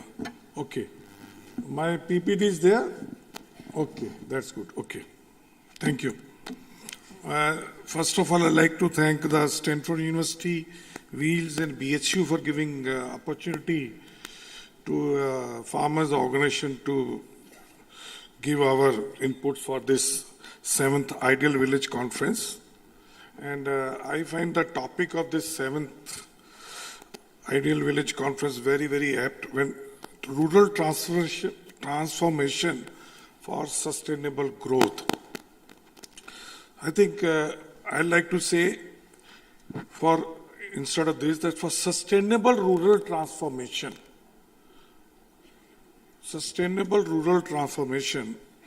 I like to say that how it can become, this transformation can become Atmanirbhar. So whatever answers we are providing, whatever opportunities we want to provide for this rural transformation, how it can be self-sustaining instead of depending upon crutches that every year, every 2 years, you require some help from the outside. And one experiment which India has been very successfully doing for rural transformation, for ruralization, for Atmanirbharta is the dairy industry on cooperative basis for the last 75 years, specifically for the last more than 50 years, which has been very, very well replicated. And I like to say that how these, besides the rural empowerment, has provided livelihood through cooperatives to millions and millions of the rural households, and especially the women. I'll give you just, before I go further, I'll just give you a few examples. You see, this is the example of Swarna Ben Patel. She is a resident of a village near Anand. 23 years back, when she had 3 children, her husband got paralytic attack, and he was the only source of income. And she had nothing else to depend. Only thing she had, 1 buffalo, and she was pouring the milk to the village cooperative society.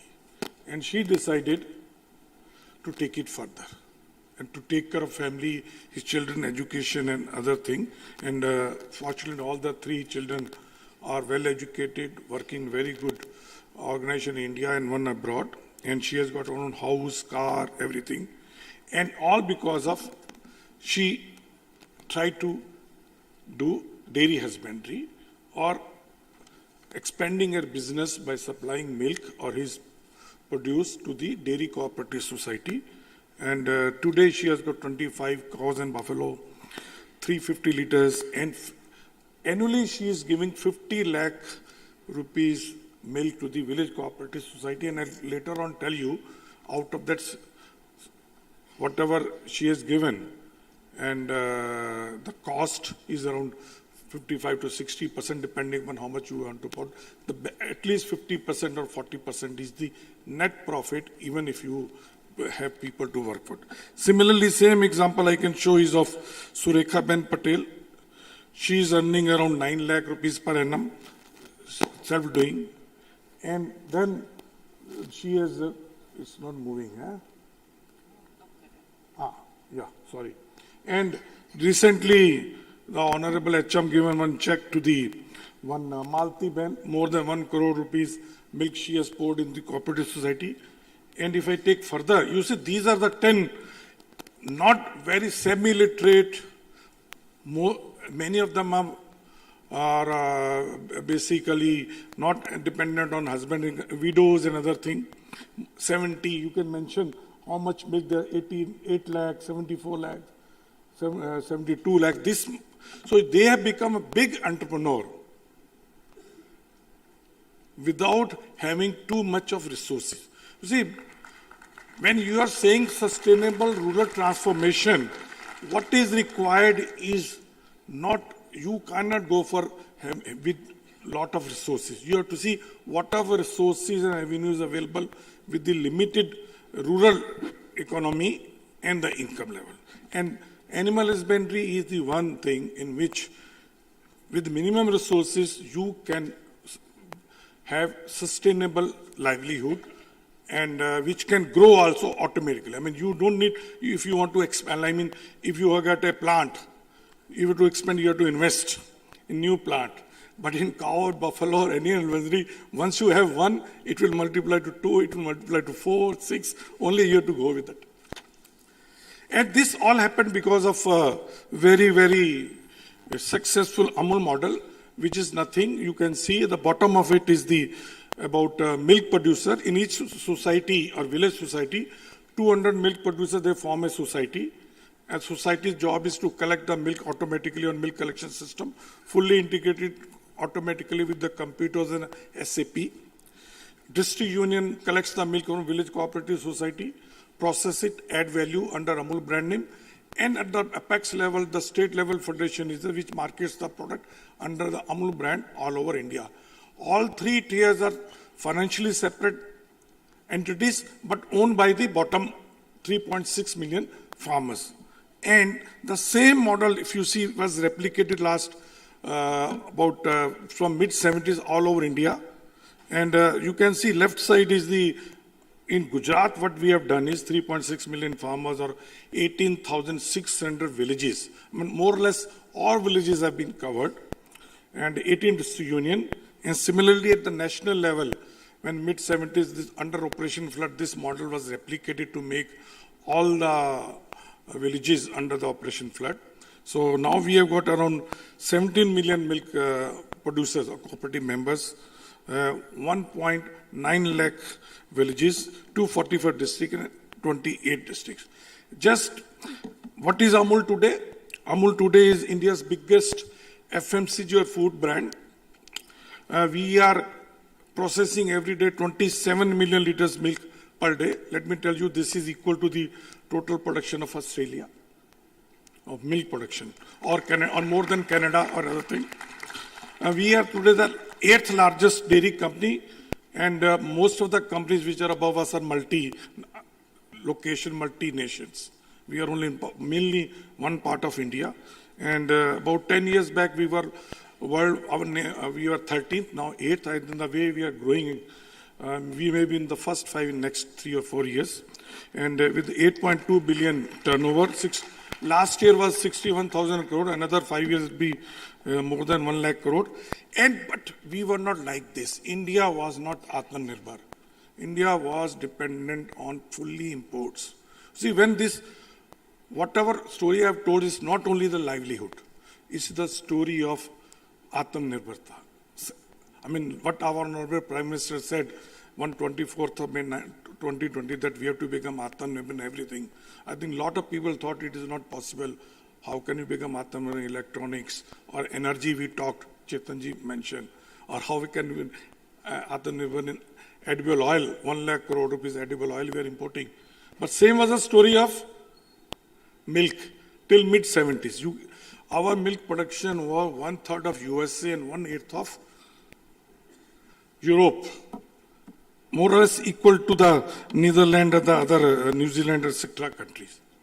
And what we did is, policymakers, farmers, and the political leadership decided then that we have to become the Atmanirbhar.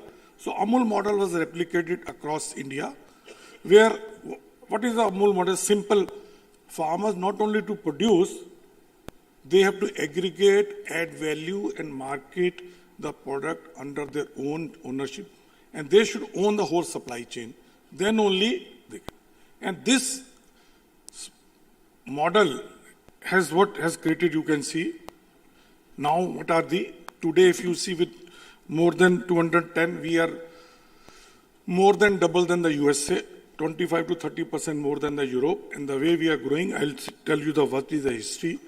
I mean, this, and it is not only we have increased the production, but per capita availability has also multiplied 4 times, from 110 milligram to more than 420, 30 milligram, gram per person per day. So, in spite of population multiplied by 3 times. But we have to see that with the growing population, how we can meet the demand. And we know that another 30 years, by 2050, rural and urban population is more or equals to same. And we'll be having more mouths to feed and then less hand to produce food. I think besides the energy, the other sector which we have to take care of very well is the food. And everybody has realized that during this COVID and the Ukraine war, the countries which were self-sufficient, which had the food security like India, have better place, the minimum inflation in food compared to the countries which were dependent on import of food, whether you take Sri Lanka or Turkey or other countries where 30, 40, 50, even USA, Europe also food inflation is much more than the India. And one very good thing about it is the way we are growing for the last 50 years. We have seen every 25 years, our milk production multiplies by 3x. I mean, no other agriculture produce this one, every 25 years. And so today, if we are around 210, we expect another 50 years, it will be 628 million metric tons. And today, if we are contributing 23% of the world milk production, the way we are producing, even after taking less than growth for the next 25 than the previous 25 years, will be producing 45% of world milk production only from India. And when I say 45%, you can imagine how much wealth it is going to bring into the rural India and how much livelihood opportunities in the rural India. And organized dairy industry, because in India, whatever milk is produced, 40% is consumed within the village or self, 60% is surplus, 1/3 is going to the organized, 2/3 is to the unorganized. And today also, on an average, Indian organized dairy industry is around $30 billion. Out of the total $110 billion milk production. I mean, in whole agriculture basket, the maximum value is of milk. $110 billion, it is more than the wheat, paddy and pulses put together. So that is the contribution, and that is also opportunity. Because I showed you the graph of per capita consumption of 420, which was 110. But the way we are growing, the way in some parts of India or parts of the world, our per capita consumption in another 50 years will be more than 850.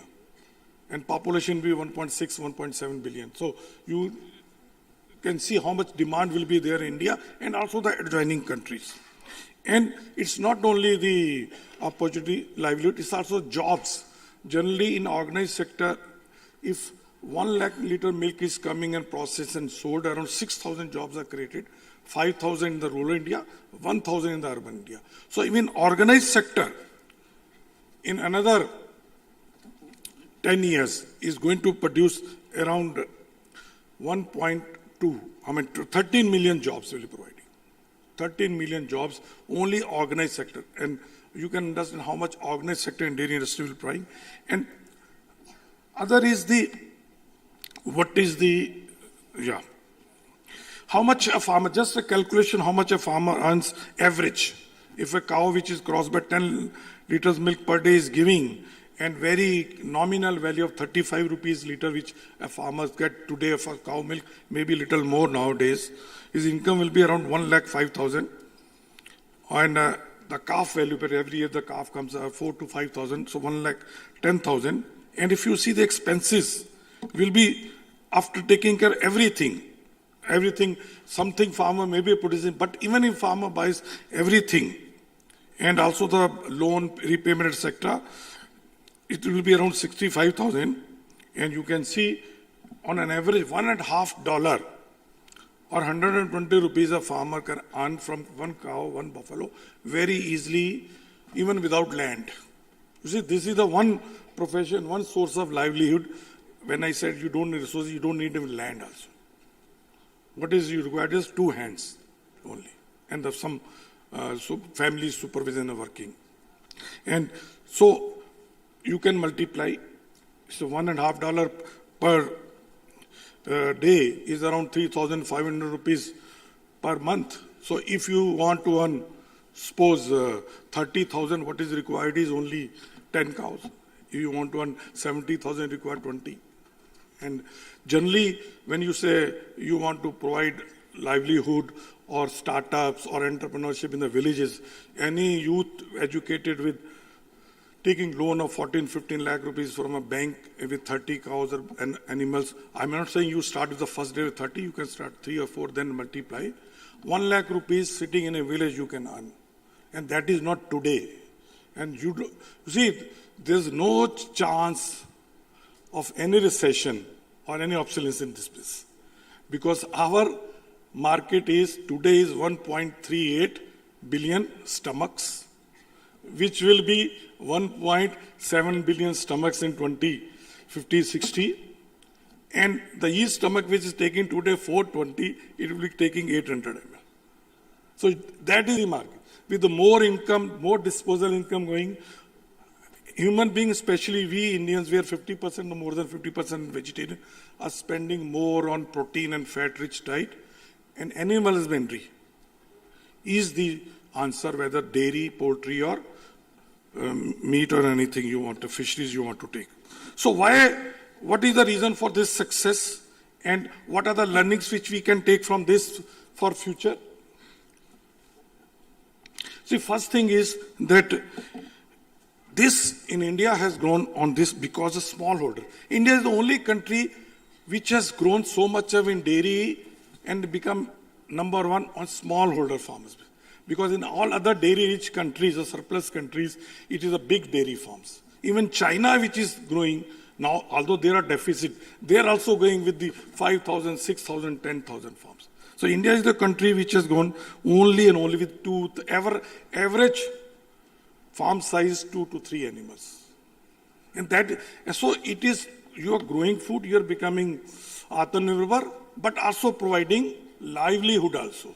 So you are serving both food security, you are becoming self-independent, you are not dependent on imports, but also livelihood in the village. And about 100 million families are now dependent on dairying or animal husbandry in India.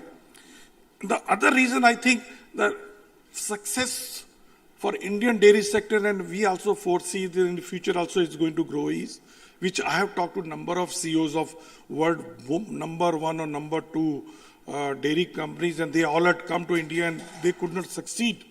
And it is not only dairy, also in other food chain. They say India's food or dairy supply chain is the most efficient in the world. And they say we cannot match the supply chain of efficiency in India. And what is that? If we take 50 rupees from a consumer in Varanasi or Delhi or Bombay for a liter of milk, 40 rupees goes to the farmer, around 80%. Even worst cases, some fellow, maybe in a phase, 70% will go. All over world, farmers get only 1/3, 33, 34. And one side, farmers is getting good milk price, so he is encouraged to produce more, invest more. The other side, consumers like you, most of you, are getting very nutritious, good dairy product at very, very affordable price. So you are consuming more because it is affordable, you are getting, the other side, farmer is getting more, so he is producing more. So once these two important stakeholders of any food supply chain are happy, this fellow will produce more, this fellow will consume, and whole industry will grow. I think that is the reason for success. The other thing is in India is dairy industry is the organized sector.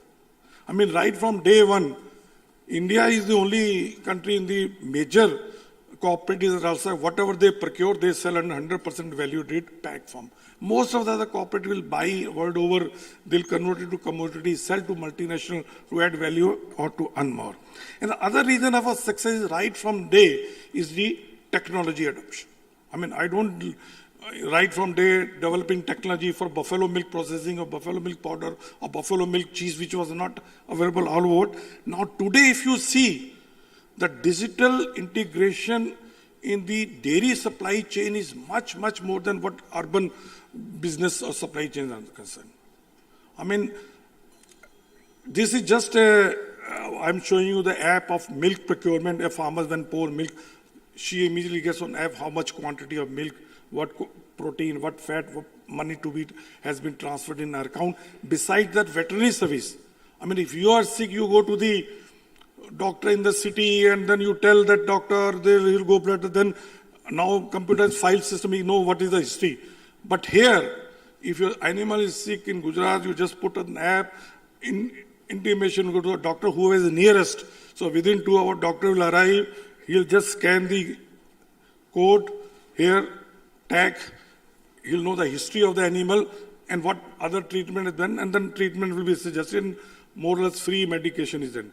Same is for artificial insemination. When the cow comes to heat, automatically there is we wear the fit band. Similarly, cows and buffalo then in the band, in the neck band. So from the physical movement of cow buffalo, you can make out that she is in heat and need artificial insemination. Yeah, finishing. So these are the things. Technological adoption is very, very important. And this is what I have said, reason for the success of India is what we pay. And the last slide is very, very important because Chetan ji also mentioned about the energy and how the gas emission. You see, sustainability is one word which has been very well used in all the conferences. I mean, anywhere you go, you have to put either before or after the motto of sustainability. Okay, and I'm very happy that here in this conference, sustainability word has been used appropriately for Indian context. Because most of the conferences, sustainability word has been hijacked by the environmentalist. Sustainability only environment. But if you ask any farmer what is sustainability, He'll say livelihood because that is today the subject. For 100 million dairy farmers or the 200, for them sustainability is earning daily or even a worker.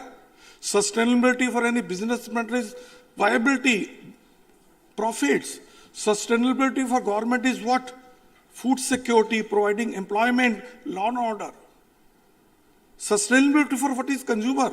Nobody thinks about consumer. Sustainability of consumer is getting affordable nutrition. I'm talking about food perspective. And then you talk about sustainability from an environmental point of view. I'm saying all are important, but not at the cost of livelihood, not at the cost of food security. So these are the things I think which you are intelligent enough to talk and think about. And challenges are there. So challenges are next generation. I want to talk how to provide them the job in the rural India, and that is only possible for the growing segment. You can't provide enough opportunity in the agricultural cultivation, animalism in the area. And I told you how much opportunity is there. We need to increase the productivity. We want to produce 620 million metric tons, but we have to see how to solve the problem of feed of the animal. Then analog product and free trade agreement, the other areas, I think those are, we may not talk here. And in the end, I'd like to give a quote of our founder, Dr. Verghese Kurian. You can read it. Thank you very much.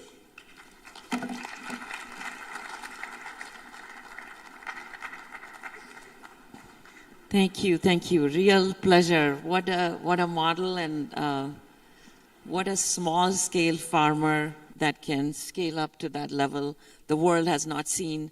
And living in US where I live, I can tell you the milk is not available. That is real. So we all have to now order online called Real Milk, which comes from real cow from somewhere in some town, and it's very hard to get. And lucky India that they're actually having 40% of their production in the village consumed by the villages, and then the rest of it is going. So thank you for that. With that, given the short time, we can continue this discussion. Dr. Sodhi is with us afterwards also, but Balaji Sundar, he's from TCS and head of their global CSR. Thank you for being here.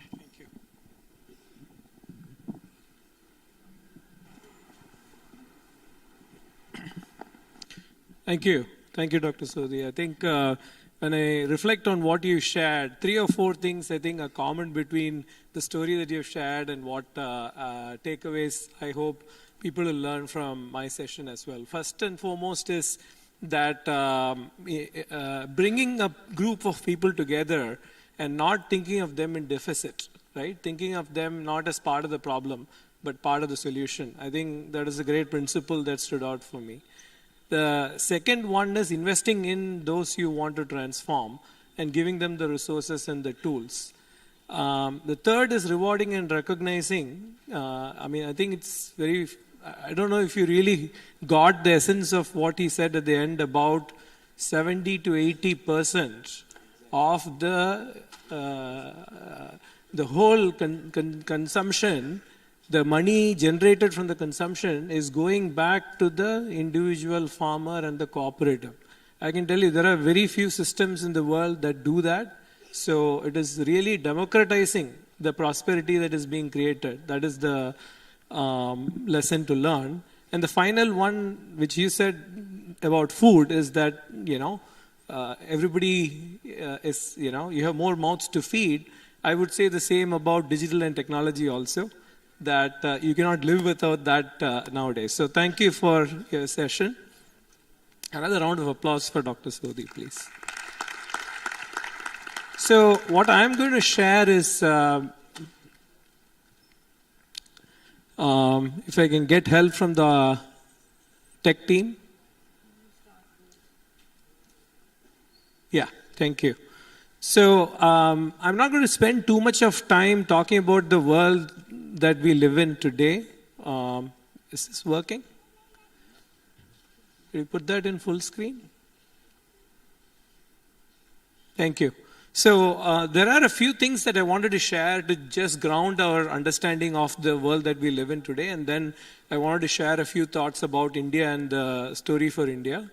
So we live in a world where we are very close to the 8th billion person being born. That's the world that we live in today. If you look at why we need transformation, if you really look at the basic necessities that exist for each of those 8 billion people in the world today, we normally hear about the doom and gloom scenario of things not being there and issues being there, because it's more sensational to have things like that mentioned. But if you really look at it, most of the people in the world have access to most of the basic necessities. Let that sink in for you. Most of the people in the world have access to most of the basic necessities. But what has shifted is two things. One is our understanding of what those basic necessities mean in the world today. For example, internet access is almost just another human right? So that has advanced. The goalpost has advanced in terms of what basic needs are. And the second is that the disparities that exist between those who have access to basic necessities and those who don't are creating huge polarizations, not only in India, but around the world. So these are the two things to really understand when we think about the role of transformation. Then if you look at what transformation can actually do for the world, most of the Western civilization actually is in a good place today because the quality of life is directly proportional to the income. Because it is also a determinant of your health and wellness. So if you really try to understand the world that we live in today, it is not just developed and developing countries, but a set of people who are living in different income levels. And these different income levels, 3 or 4 levels as you see on the chart here, basically determine what your life looks like. Whether you have water that comes in a tap to your home or you have to go and get water. Whether it is, having access to basic health care, or only if you have chronic diseases, you seek out somebody because that is the only time you can really afford to do it. These are the questions that determine what your quality of life means in these income levels. So the UN SDGs you have all seen are being talked about today, but these are not just targets for achieving a lot of things that we want to achieve in the world. It is also a unifying way for us to look at how do we take care of our planet, how do we take care of our people, but ultimately aim for prosperity. Prosperity for everybody, not just a few, and address the polarization that exists in the world today. So that is the backdrop I wanted to give to share a model for rural transformation, and then I'll end with a story and example of what we are doing, and maybe there are takeaways for us from that experience. So if you look at really the story of India today, India is a pretty advanced country, 5th largest economy in the world, and going to be one of the largest economies in the future. But if you really look at who we have, about 1.4 billion people, women and men, we have people who are literate. We still have about 278 million people who are illiterate. We have about 164 million who are 10 to 17-year-old children. And these are people who are going to contribute to the age group being one of the youngest in the world in 10 years' time. Currently, we have 371 million who are in the 15 to 29-year-old, many of whom are actively contributing to the local economy and are in search for opportunities to really contribute to the economy. So 150 million who are SC/ST women and children, and about 156 million who are SC/ST men and women, children. The importance of this is that, again, when it comes to advances, when it comes to success as we define in the world today, success is not, or the way in which you look at outcomes, whether it is family outcomes, quality of life, it's very different for each of these sections of people. If you look at somebody who is illiterate, their chance to get access to livelihood is that much lesser than somebody who is literate. If you are well educated, your chances go up. If you are not from a marginalized background, basis caste or religion, then your chance for advancement goes up. So these are also barriers that are built into our systems that we need to overcome when we think about sustainable livelihood and rural transformation. So one opportunity we have is we have 12.2% of the world's ultra poor, about 124 million below the poverty line or under $1.9 a day income, right? And about 10 million of them are in 6 states. Earlier we used to call it Bimaru. Today we have more states, but it's we always think of it as central India, but I'll show you a picture that multidimensional poverty is not just in central India, it's all parts of India. It depends on how you view it in your local community. 68% of youth are in rural villages. I want to highlight this because this is the opportunity that we have available to tap into. Not just demographic dividend for urban growth and for industrialization, but actually rural transformation coming from people who are in rural India. And among the youth, only 13.8% of rural women youth are engaged in employment opportunities. So again, not looking at these as problems, but looking at these as opportunities for solutions. Okay? So what can we do? We can empower by looking at where in rural India can we concentrate our efforts. Where is the need to bridge the urban-rural divide? See, the urban-rural divide is again a misnomer. Let's take the case of rural India itself and say if you want access to the basic necessities or services that are available. That is the divide that we should be focusing on, not just the divide between urban and rural. So if, for example, healthcare is a basic need, does your village, your panchayat, your district, your block have access to basic healthcare? That is the divide that has to be overcome. Financial inclusion. Does your panchayat, your village, your block, your district have access to financial resources? Who has access within that? And then thinking about land ownership. Who has access to that? So thinking about it from the perspective of not urban versus rural, but within rural, what are the needs, basic necessities or needs or services that people can have and are not having access to today. And then finally looking at, we're going backward, finally looking at who is there in each village who can be part of the solution, not part of the problem. I think at this time, basically you are controlling this so you can keep going ahead. So the model is identify what are the unmet societal needs. You can look at digital services to meet those needs. What I mean by that, our chairman Chandra defined this beautifully in his book, Digital Nation, that the problem is not a technology problem, but the technology's talent problem. So if you have digital available as a way to bridge the gap, how can we create skills? How can we create talent and jobs and opportunities to bridge those gaps? And that is the key to the model.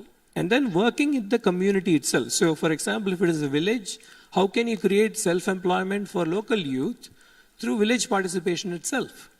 And then finally, build local capacity to progressively bridge the unmet societal needs.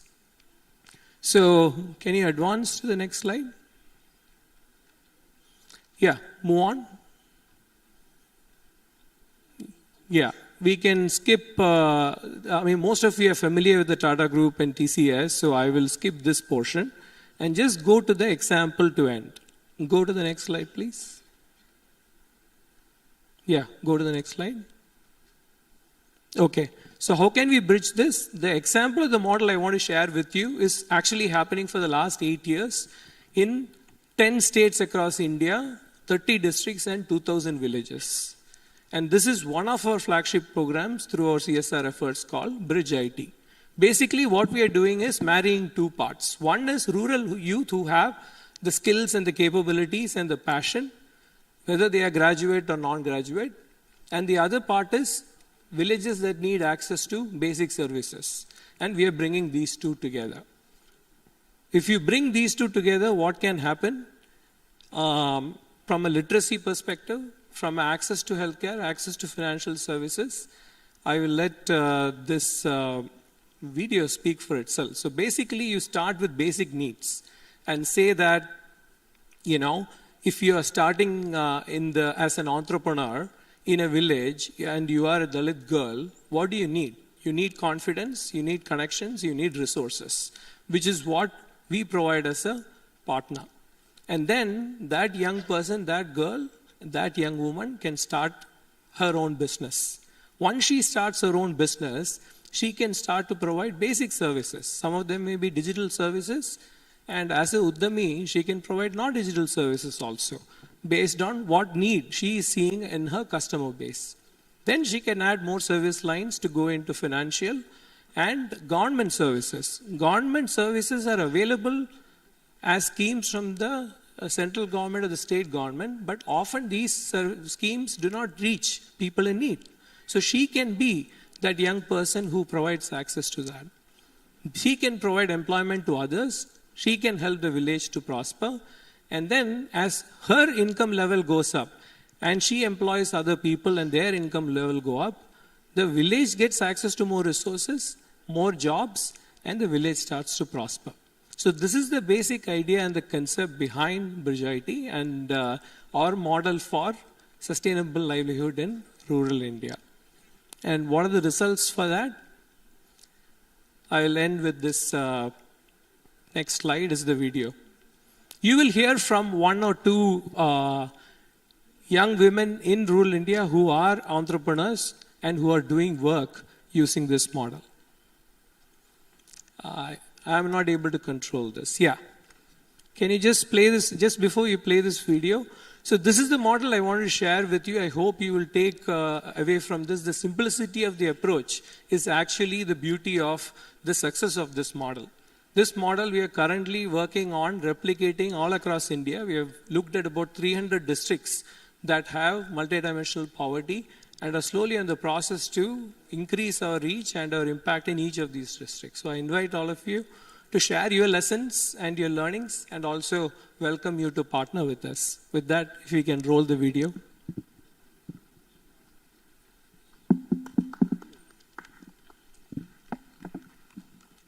Could you put the sound on?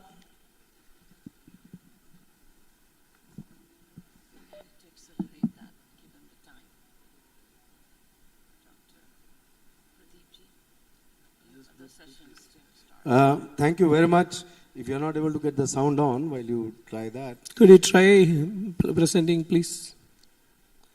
So, thank you very much to both of you.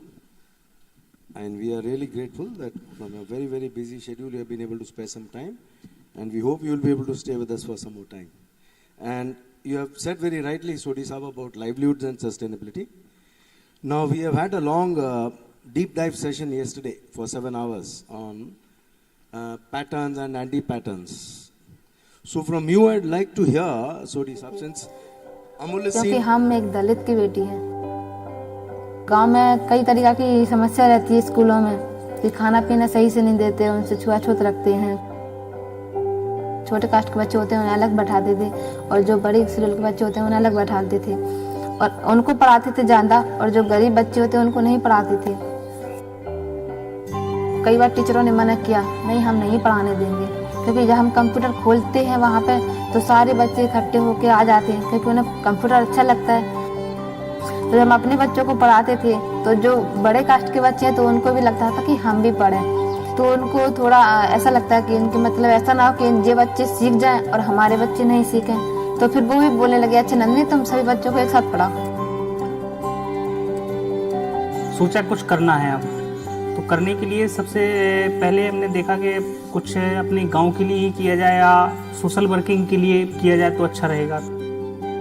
Common service centre यानी कि जनसेवा केंद्र के माध्यम से तहसील स्तर की सारी सेवाओं को प्रदान किया जाता है और लोगों को मदद की है सेंटर खोलने के लिए और लोगों को मैं बताया हमने कि आप लोग भी हमारी तरह कॉमन सर्विस सेंटर लेके अपने गांव वालों को ऑनलाइन के जितने भी काम है आप खुद करके उन्हें मदद कर सकते हैं।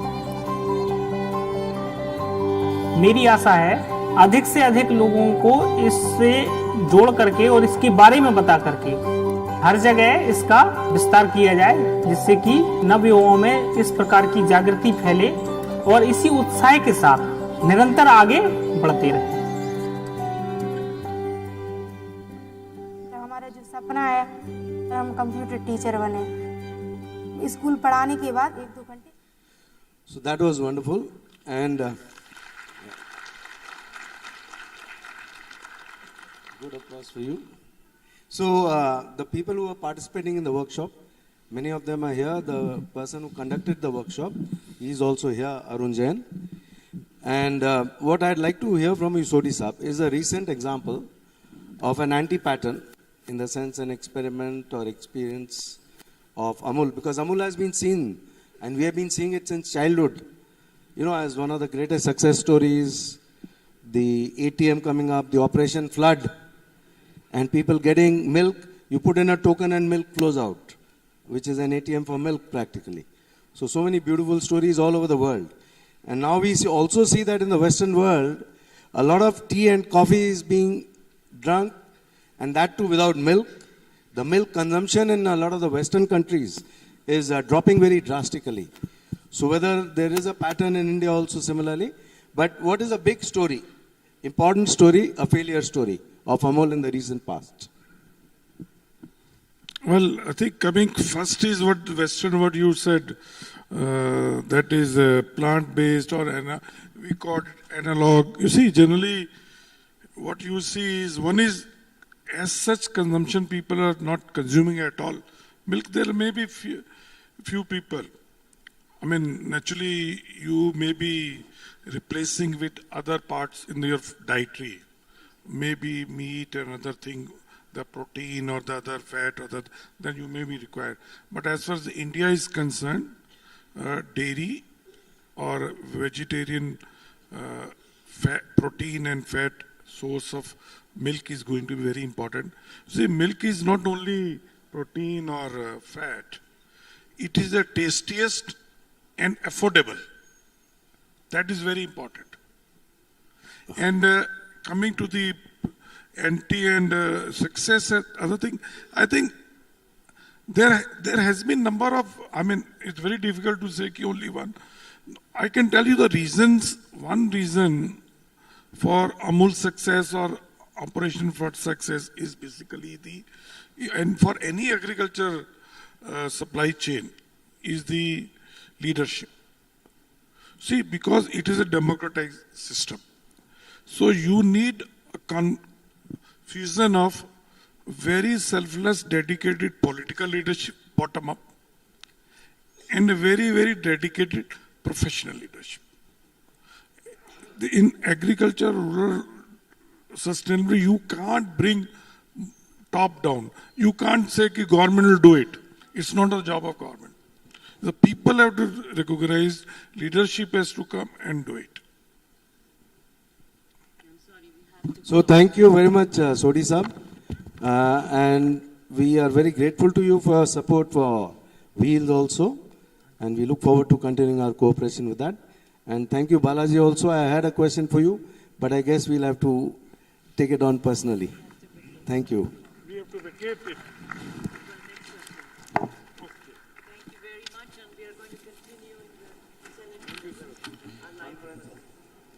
Hello everyone. Here comes the end of the second plenary session. It was a power-packed session filled with so much knowledge. I would like to thank all for their time and energy.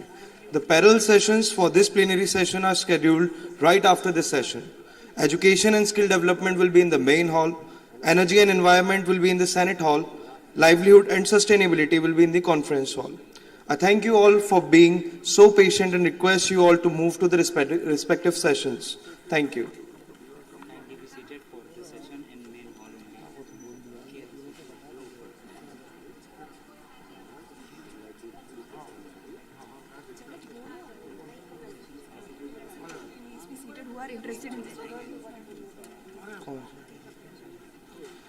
For those who are interested in the education and skill development parallel session are requested to be seated here only. Thank you.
Good evening, everybody.